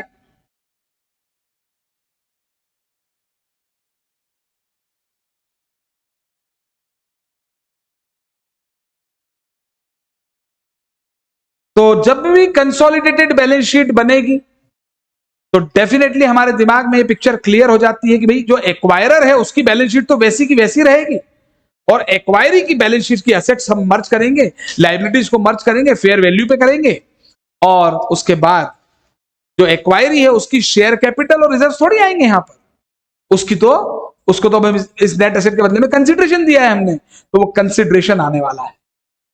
तो यहां पर मैंने कंसिडरेशन को 11,000 लिया, और हम 11,000 को शेयर कैपिटल में जोड़ सकते थे, लेकिन यहां पर हमें क्योंकि नॉमिनल वैल्यू शेयर की पता थी, तो फिर हमने कहा साहब 550 इंटू 20 सीधे कैपिटल में मत ले जाओ, 550 इंटू 10 को कैपिटल में ले जाओ, 550 इंटू बचे हुए 10 को प्रीमियम में ले जाओ। इंस्टीट्यूट ने हमारे ऐसा ही किया है। और यहां पर एक बड़ा अच्छा डाउट आया क्लासरूम में, ऑनलाइन स्टूडेंट्स भी सुने, और मैं एक्सपेक्ट भी कर रहा था कि ये डाउट मुझसे पूछना चाहिए, वैसे आप नहीं पूछते तो मैं बताते, लेकिन एक एक्सपेक्टेशन मेरी भी, कुछ उम्मीदें हैं, भाई मेरे सीने में भी दिल है ना, मैं भी एक इंसान हूं, ठीक है ना। तो डाउट ये आया है इस क्लास में कि सर आपने ये जो 11,000 का अमाउंट लिया, ये तो दो तरीके से आपने बताया था, है ना। या तो अब हमको वो दूसरा तरीका बताते ही नहीं, आपने तो दोनों तरीके कल वाले सवाल में भी बताए, आज वाले सवाल में भी बताए, है ना। तो सर 550 इंटू 20 ये 11,000 आया। और एक 11,000 कैसे आया था कि इस 56% में जब बी का कंट्रोल, बी एक्स का कंट्रोल आ रहा है, तो बी एक्स को कंट्रोल किसके ऊपर मिला, एक्स पर। तो एक्स के पास, एक्स के कितने शेयर पे कंट्रोल मिला उसे, 600। तो 600 शेयर्स थे, इनटू क्या रेट आई थी, 18.33। ए का एक शेयर 18.3, तो सर 11,000 ऐसे भी आ रहा है। तो जब आप बैलेंस शीट कंसोलिडेट, अमाउंट में दिक्कत नहीं, अपनी बैलेंस शीट मैच है, लेकिन नंबर में आप यहाँ पे जो पुराने उसके 700 थे वो ले लेते और इसके 600 के हिसाब से कर लेते, और 600 इंटू 10 को कैपिटल में ले आते और 600 इंटू 8.3 को सर प्रीमियम में ले आते। ये आपके मन का डाउट बिल्कुल सही है, लेकिन ये बताइए, ये पैरा 33 में क्या कभी ऐसा कहा गया कि 100 शेयर इशू हुए? कि हम उसको समझें, हम इस 550 शेयर के लिए क्या कहते हैं बताना। हम ये कहते हैं कि अगर बी ए को शेयर इशू करता, बी ए को शेयर इशू करता और अपना 56% रखता, तो उसके 700 शेयर ऑलरेडी हैं, और वो 700 शेयर उसके 56% के बराबर रखने के लिए उसको और 550 शेयर इशू करना पड़ेंगे। भाई 700 प्लस 550 टोटल कैपिटल 1250 हो गई। 1250 का 56% निकालो, 700 आएगा, और 1250 का 44%, एक्स का 44% आ गया। तो हम बात क्या कर रहे हैं, आपका डाउट जेन्युइन है, लेकिन हम क्या कहते थे, हम उस पॉइंट को किस कॉन्सेप्ट पे पढ़ते थे वो देखना पड़ेगा। हम पढ़ते थे कि अगर बी ए को, बी एक्स अगर एक्स को शेयर इशू करता तो वो 550 शेयर इशू करता, यस और नो, ठीक है। फिर हमने यहां पे क्या बोला, हमने ऐसा बोला कभी कि बी एक्स 600 शेयर इशू करता, नहीं। हमने तो वो पॉइंट अलग था, वो था केवल कि बी एक्स को कंट्रोल आया 56%, तो वो उसकी वजह से कंट्रोल उसको एक्स के कितने शेयर पे कंट्रोल आया, ये वो नंबर है। ये नंबर शेयर इशू करने का था ही नहीं। Is this clear? तो इसलिए इंस्टीट्यूट ने उस नंबर को अवॉइड किया, इंडेस ने उस नंबर को अवॉइड किया, ठीक है। और ये पूरा रिवर्स इक्वेशन में ही आपको देखो थोड़ा सा अधूरापन लगता है इसमें, लेकिन आपको यह बात भी अंदर से हो रही कि बात तो सही है यार। और हमें डाउट आने का वजह मालूम कई बार क्या होती है कि हम कुछ नया पढ़ रहे हैं, और नया नहीं, महानतम इंडेक्स का महानतम टॉपिक रिवर्स एक्विजिशन, और प्रैक्टिकल लाइफ में बड़े काम किया है। अब जब आप ट्रेनिंग में कभी कोई मर्जर एक्विजिशन का केस आएगा तो वहां ये बैलेंस शीट आपको बनाने को आएगी, तो वहां आपको दिमाग में कॉन्सेप्ट क्लियर होना चाहिए कि देखो भाई ऐसा होगा तो ये करना है और ऐसा होगा तो ये करना है, और कोई रटा नहीं है, बहुत लॉजिकली बात की है। Is this clear? तो देखिए, मैंने कल भी कहा था, आपने मुझसे कहा था सर वो पिछले क्वेश्चन में 1600 प्रीमियम में क्यों नहीं ले गए, है ना। तो वहां मैंने आपसे कहा था कि वो आगे वो पॉइंट क्लियर होगा, डेफिनेटली होगा, तो ये बात हो जाती।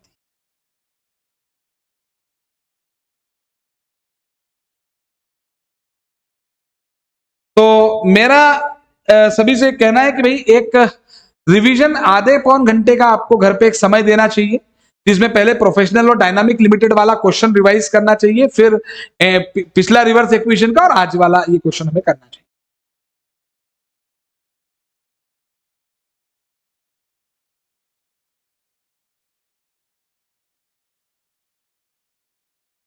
और मैं बहुत श्योर हूं इस चीज के लिए, जब आप ये तीनों क्वेश्चन रिवाइज कर लेंगे ना साथ में एक थोड़ा सा समय निकालकर, तो फिर आपका कॉन्फिडेंस लेवल लगभग डबल हो जाएगा।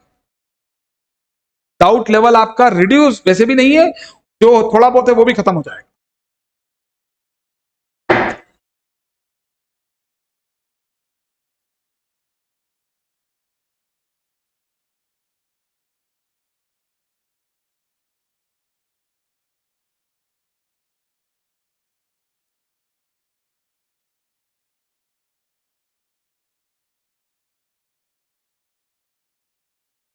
कैसा महसूस हो रहा है?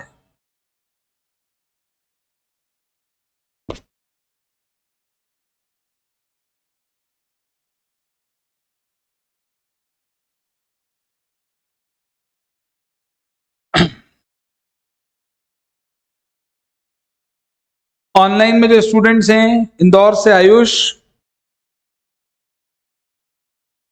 वडोदरा स्नेहल, जयपुर महिमा, और यस सर। क्लियर है ये? यस सर, क्लियर है।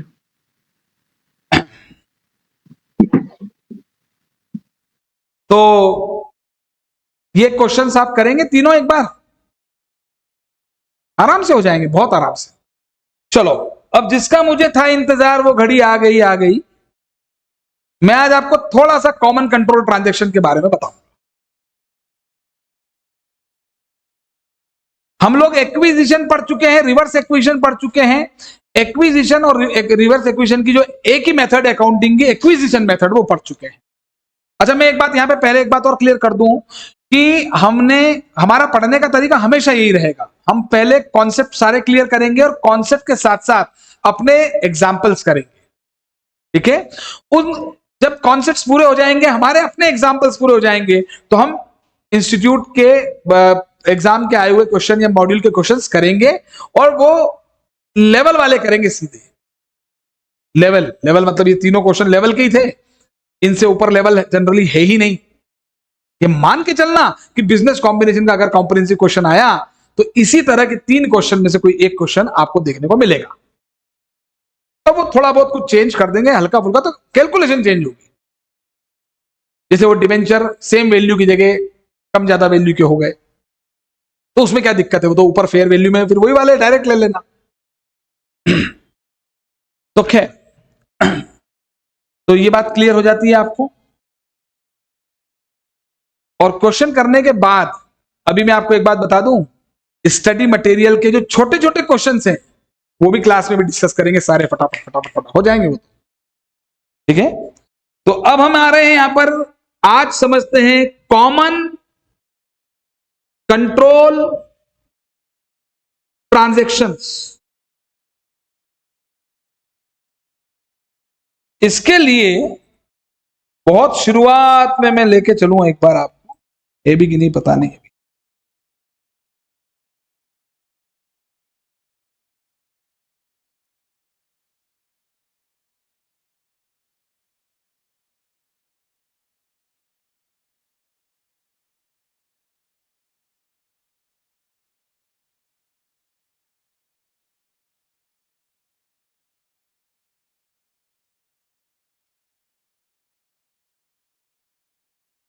ठीक है, अगर आप अपनी कॉपी देखेंगे तो जब मैंने बिजनेस कॉम्बिनेशन शुरू कराया था तो शायद पहले दूसरे पेज पर ही बिजनेस कॉम्बिनेशन के एग्जाम्पल बताए थे।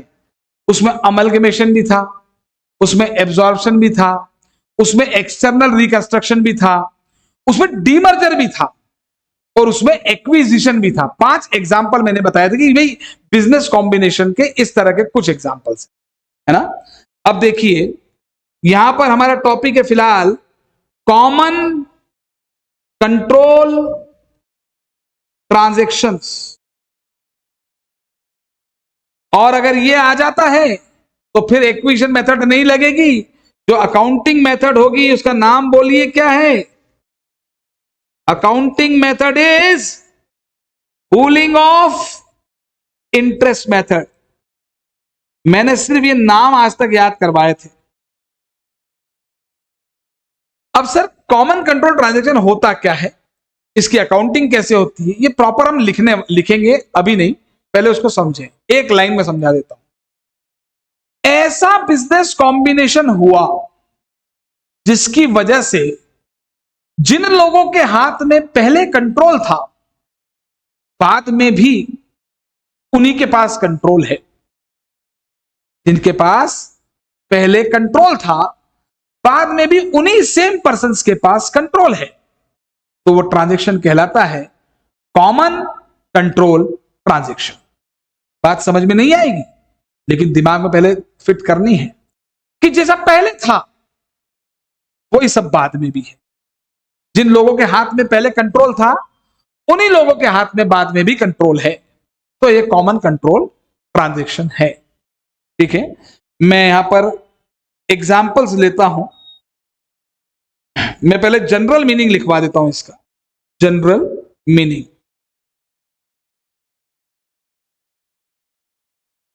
General meaning, business combination, business combination in which business combination in which control lies with same parties pre and post BC।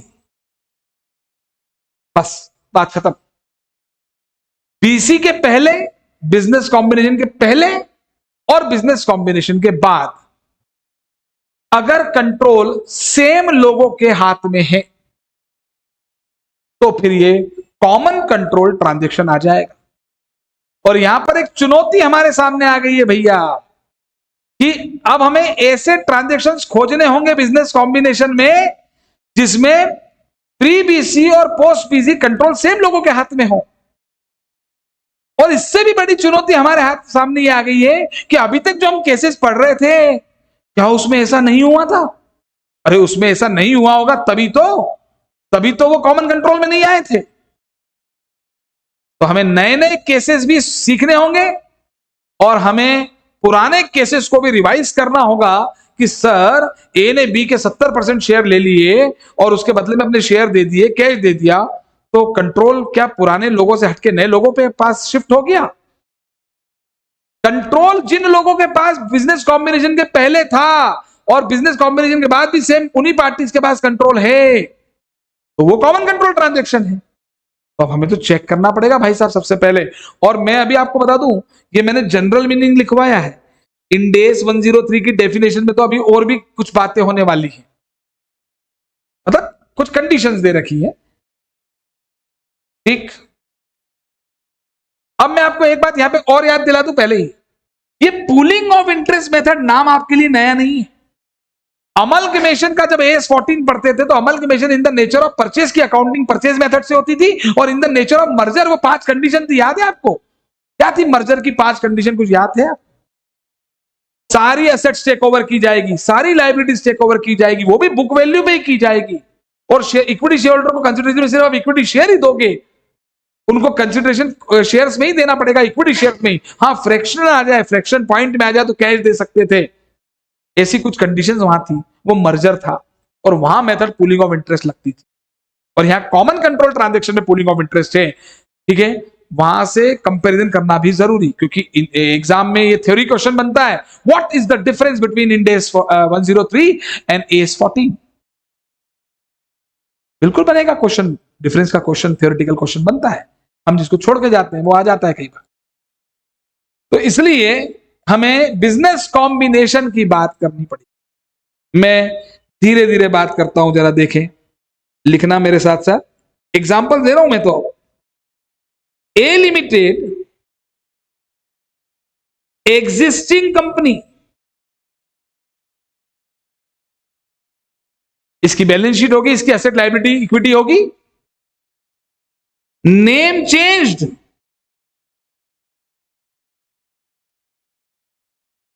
B limited बन गई है, दुकान के बाहर का बोर्ड बदल गया केवल। तो प्रैक्टिकली देखेंगे तो ए लिमिटेड बंद हो जाएगी कि नहीं? अरे आरओसी में रजिस्ट्रेशन कैंसिल होगा, प्रैक्टिकली ए लिमिटेड बंद होगी कि नहीं? तो ए लिमिटेड की बुक्स कैसे बंद करोगे आप? अरे वो तो बचपन से चल रहा है, बिजनेस बंद होता है तो बुक्स वैसी बंद होती है, चाहे वो एस 14 हो चाहे 103 हो, वो लगेगा ही नहीं। ए लिमिटेड के लिए रियलाइजेशन अकाउंट खुलेगा, सारी एसेट्स और लायबिलिटीज को रियलाइजेशन में ट्रांसफर करेंगे बुक वैल्यू पर। इक्विटी शेयर कैपिटल और रिजर्व जो होंगे वेंडर कंपनी के, वो शेयर कैपिटल में चले जाएंगे, शेयर होल्डर्स अकाउंट में। फिर कंसिडरेशन ड्यू कर लेंगे, फिर कंसिडरेशन रिसीव होगा। मान लो ए और बी दोनों एग्जिस्टिंग कंपनी होती, अरे ये बी न्यूली फॉर्म्ड है, ये बी क्या है? Newly formed. अगर ए और बी पहले से एग्जिस्टिंग कंपनी होती, ठीक है, और बी कंपनी ए को खरीदती, तो ये एब्जॉर्प्शन था, क्या था? लेकिन ऐसा नहीं हुआ, एक अकेली कंपनी थी ए लिमिटेड, उसने अपना नाम बदल लिया बी लिमिटेड, तो प्रैक्टिकली ए बंद हो गई, बी आ गई, और प्रैक्टिकली ए की सारी एसेट, ए की बुक्स बंद होगी, कैसे? वो रियलाइजेशन अकाउंट के थ्रू, ठीक है ना? और बी की बुक्स में सारी एसेट आएगी। हम क्या मानेंगे? बी ने ए को खरीद लिया। याद है इसको क्या कहते थे? External reconstruction. External reconstruction. Consideration in shares, बताओ कौन किसको कंसिडरेशन देगा? प्रैक्टिकली ए लिमिटेड बंद हो गई है तो हम सब मान लीजिए ए लिमिटेड के शेयर होल्डर हैं, हमने नाम बदल लिया, केवल हुआ कुछ नहीं है। अब होगा क्या? B company, B limited consideration shares में देगी ए लिमिटेड को, और ए लिमिटेड वो शेयर्स हमको दे देगी, और हम सब बी लिमिटेड के शेयर होल्डर बन जाएंगे। जब ए थी तो कंट्रोल किसका था? हम सबका। आज भी है तो भी कंट्रोल किसका है? हम सबका। This is common control transaction, CCT. और सर, ओ सर, ये वाला केस तो हमने आज तक पढ़ा ही नहीं। हाँ तो जभी तो अभी तक के सवालों में कभी आया क्या? क्या मैंने एक्सटर्नल रिकंस्ट्रक्शन का कोई केस अभी ऐसे कराया आपको? नहीं, अभी तो नहीं कराया। लेकिन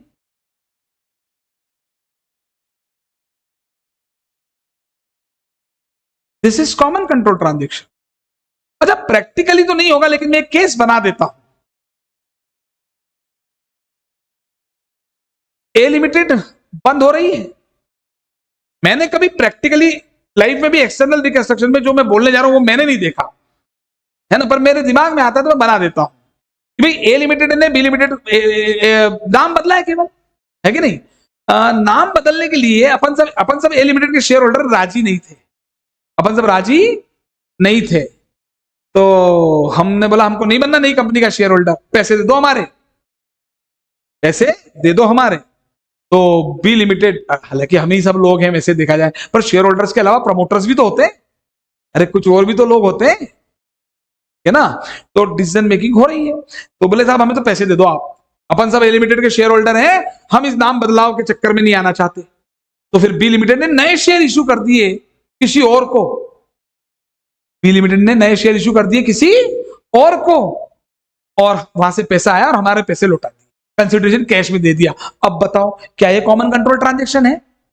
पहले कंट्रोल हमारे हाथ में था ना, अब कंट्रोल किसी और के हाथ में, सेम पार्टीज के हाथ में नहीं है, ये कॉमन कंट्रोल नहीं। इसलिए एग्जाम्पल पे मत जाना, कॉन्सेप्ट पे जाना। कॉन्सेप्ट ये कहता है कि कंट्रोल सेम पार्टीज। अच्छा, मैं आपको एक बात और बता दूं, इन डेज में तो लिखा है कि ऐसा बिजनेस कॉम्बिनेशन जिसमें कंट्रोल प्री बीसी और पोस्ट बीसी सेम पार्टीज के बीच में रहेगा, वो कॉमन कंट्रोल ट्रांजैक्शन होगा। And that control should not be transitory. पर मैंने वो बात अभी नहीं बताई, ट्रांजिटरी एक पॉइंट है, कंडीशन है अभी यहाँ पे, वो आगे की बातें हैं। मैंने अभी जनरल मीनिंग बताया है, मैं जब भी जनरल मीनिंग लिखूंगा इसका मतलब वो इंडेस के हिसाब से नहीं है, एक सामान्य मीनिंग है जो हमें दिमाग में रखना है। तो भैया ये कॉमन कंट्रोल ट्रांजैक्शन है कि नहीं है? ठीक है। और मैंने एक एग्जांपल दे दिया, कैश में होता, बस कैश में होता, ये पुराने शेयर होल्डर को कैश देके विदा कर दिया, जाओ चलो हो गया ना, जाओ, नए शेयर होल्डर आ गए, फिर प्री बीसी और पोस्ट बीसी में लफड़ा हो गया। चलो एक और एग्जांपल आज क्रिएट कर लेते हैं, हालांकि पहले भी क्रिएट किया हुआ है, ये आपको अपनी कॉपी में मिलेंगे। ये ए लिमिटेड एक कंपनी है, ये एग्जिस्टिंग है, ऑलरेडी एक कंपनी है, ठीक। इसके शेयर होल्डर्स होंगे ही होंगे, इसके शेयर होल्डर्स हैं, मैं अज्यूम कर लेता हूं पी क्यू आर एस, ऐसे इस कंपनी के दो डिवीजन है, एक केमिकल डिवीजन है और एक गारमेंट डिवीजन है। दो डिवीजन है, दो डिपार्टमेंट है। और ये जो गारमेंट डिवीजन है ना, ये आपने किसी और कंपनी को दे दिया, बेच दिया, sale of division, sale of, तो इस डिवीजन की एसेट लायबिलिटी बेच दी, तो वो आपने दे दिया एक नई कंपनी, ये बी लिमिटेड एक कंपनी है, और ये मैं आपसे क्या करूं, पहले नहीं थी, ये न्यूली फॉर्म्ड कंपनी है, अगेन ताजा ताजा कली खिली है, न्यूली फॉर्म कंपनी है ये, मैंने ऐसा पढ़ाया था। अब बताइए कंसिडरेशन कौन देगा? बी लिमिटेड, न्यूली फॉर्म्ड है ना, मतलब हम नहीं सोचा यार कि एक काम करो 2 कंपनी बना लेते हैं। कोई 50 पर्पस हो सकते हैं, टैक्स बचाने का, ये बचाने का, शोबाजी करने का, जो भी पर्पस है। मैंने कहा यार एक कंपनी में 2 डिवीजन नहीं रखते, अपन तो 2 कंपनी बना के दूसरा डिवीजन उसको दे देते। हो सकता है any type of business combination. उसका इंडिया का नाम ही कॉम्बिनेशन है, permutation and combination, there may be lot of combinations. तो ये बी लिमिटेड को दे दिया। अब बी लिमिटेड कंसिडरेशन किसको दे सकती है बताएं? ए को भी दे सकती है, ए को भी दे सकती है, दिक्कत नहीं है, और ए फिर अपने शेयर होल्डर को दे, और यहां मान लीजिए डायरेक्टली दे दिया शेयर होल्डर। तो आपको याद होगा कि ये कहलाएगा डी मर्जर। ये एग्जांपल जो मैंने लिया डी मर्जर पे लिया है, और कंसिडरेशन इन शेयर से ही।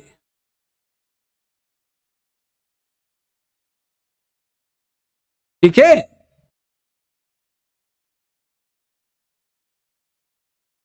क्या डीमर्जर बिजनेस, क्या एक्सटर्नल रिकंस्ट्रक्शन बिजनेस कॉम्बिनेशन में आता है? हाँ। क्या अमलगमेशन बिजनेस कॉम्बिनेशन में आता है? हाँ। क्या एब्जॉर्प्शन बिजनेस कॉम्बिनेशन में आता है? हाँ। क्या बिजनेस कॉम्बिनेशन में पुरानी कंपनियां बंद हो जाएंगी और नई बन जाएगी? हाँ। क्या बिजनेस कॉम्बिनेशन में पुरानी कंपनी को कोई पुरानी कंपनी टेक ओवर कर लेगी? हाँ।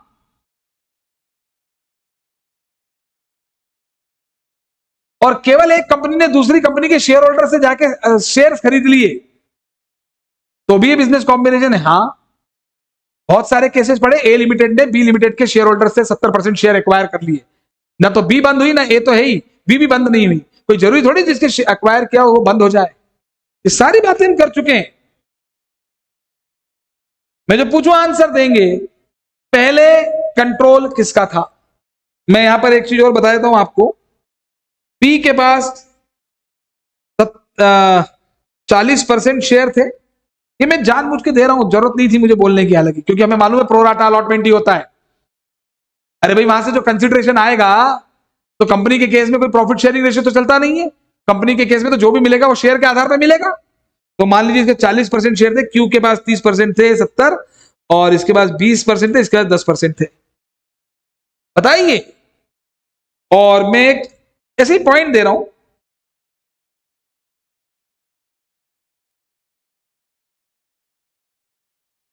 पी और क्यू के बीच में मैं लिखवा देता हूं यहां पर। ये इससे अगर कंफ्यूज हो रहे हैं तो इसको छोड़ दीजिए आप।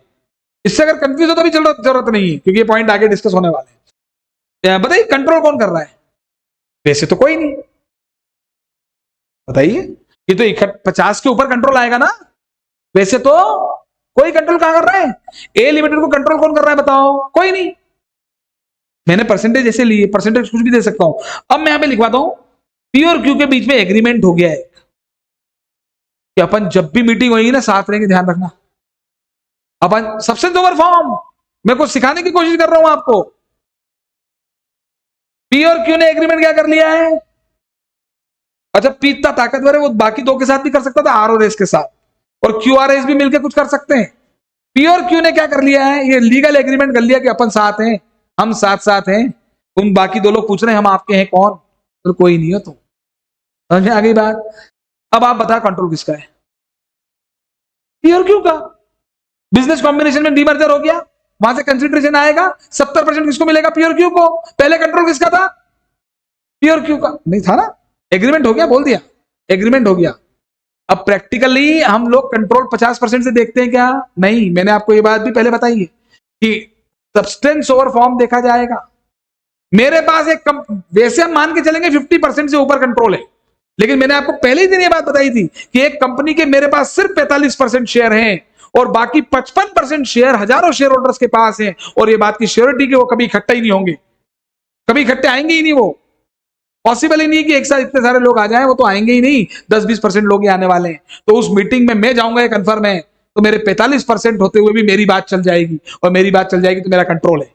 तो ये बात तो मैंने पहले ही दिन आपको बता दी थी कि नॉर्मल असम्पशन होता है कि 50, ये पुरानी बात हो गई कि 50% के ऊपर कंट्रोल आता है और 50% उससे कम पे कंट्रोल नहीं आता।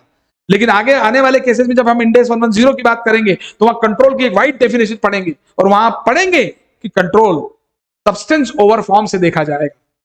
तो 50% के ऊपर कंट्रोल शायद ना आए और 50% उससे कम पे कंट्रोल आ जाए। ये बात यहां के लिए नहीं है। यहां पे मैंने आपको केस बना दिया केवल। बताइए कौन कंट्रोल कर रहा है लिमिटेड को? बिजनेस कॉम्बिनेशन हो गया, बी लिमिटेड के शेयर आ गए, अब बी को कौन कंट्रोल कर रहा है? पहले कौन कंट्रोल कर रहा था? पी और क्यू। बाद में भी कौन कंट्रोल कर रहा है? पी और Q. Yes, this is common control transaction. बात खत्म।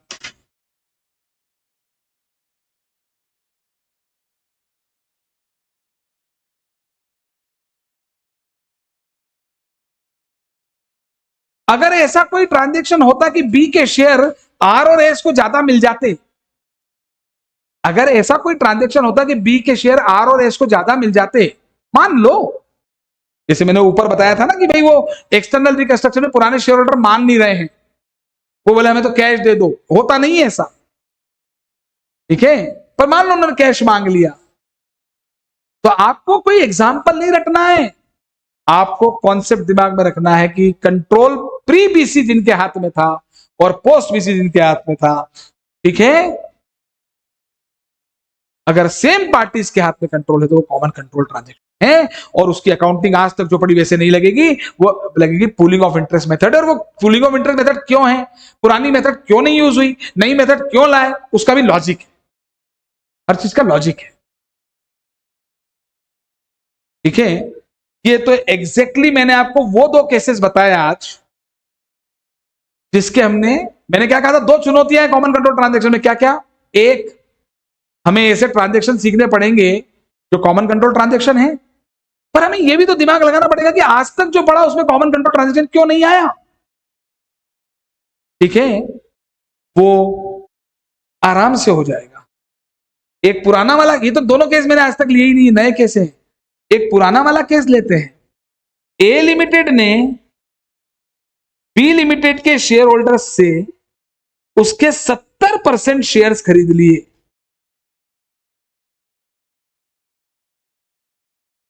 ठीक।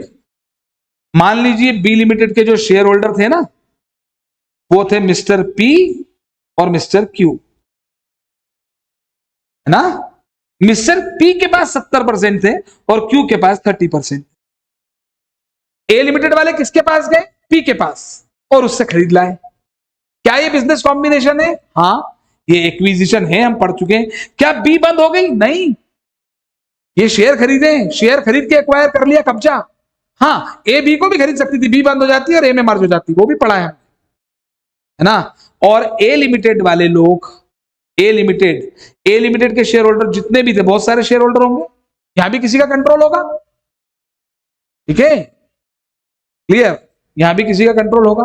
तो मिस्टर पी, मान लीजिए चलो यहां पे मेरा कंट्रोल है, एक ही पर्सन है, एक ही शेयर होल्डर है, ये एक ही शेयर 100%, जेड लिमिटेड अकेला शेयर होल्डर है 100%।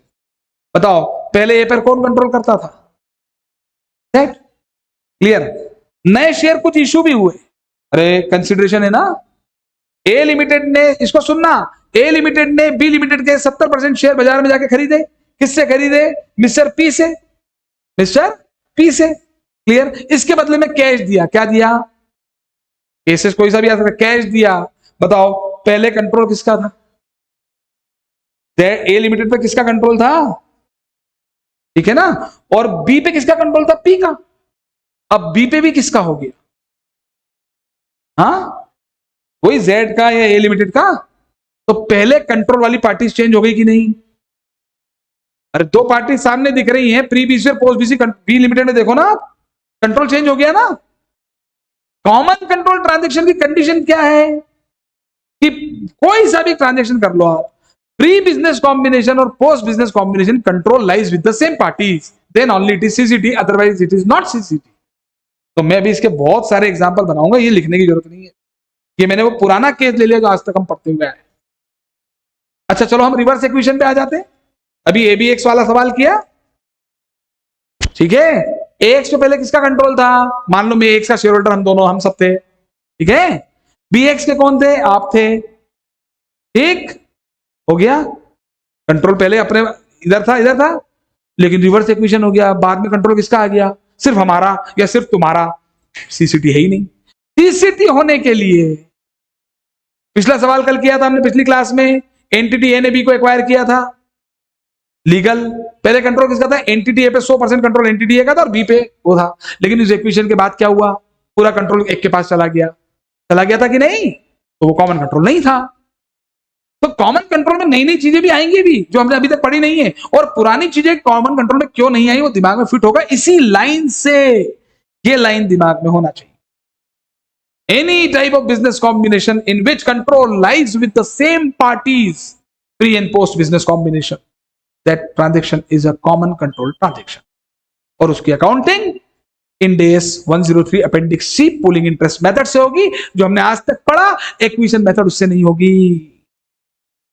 ठीक है, ये दिमाग में फिट कर ले। हो गया? पूलिंग इंटरेस्ट मेथड क्या है, क्यों है, उसका लॉजिक क्या है, वहां क्या चेंजेस होंगे, क्यों होंगे। ठीक, चलिए इतना काफी।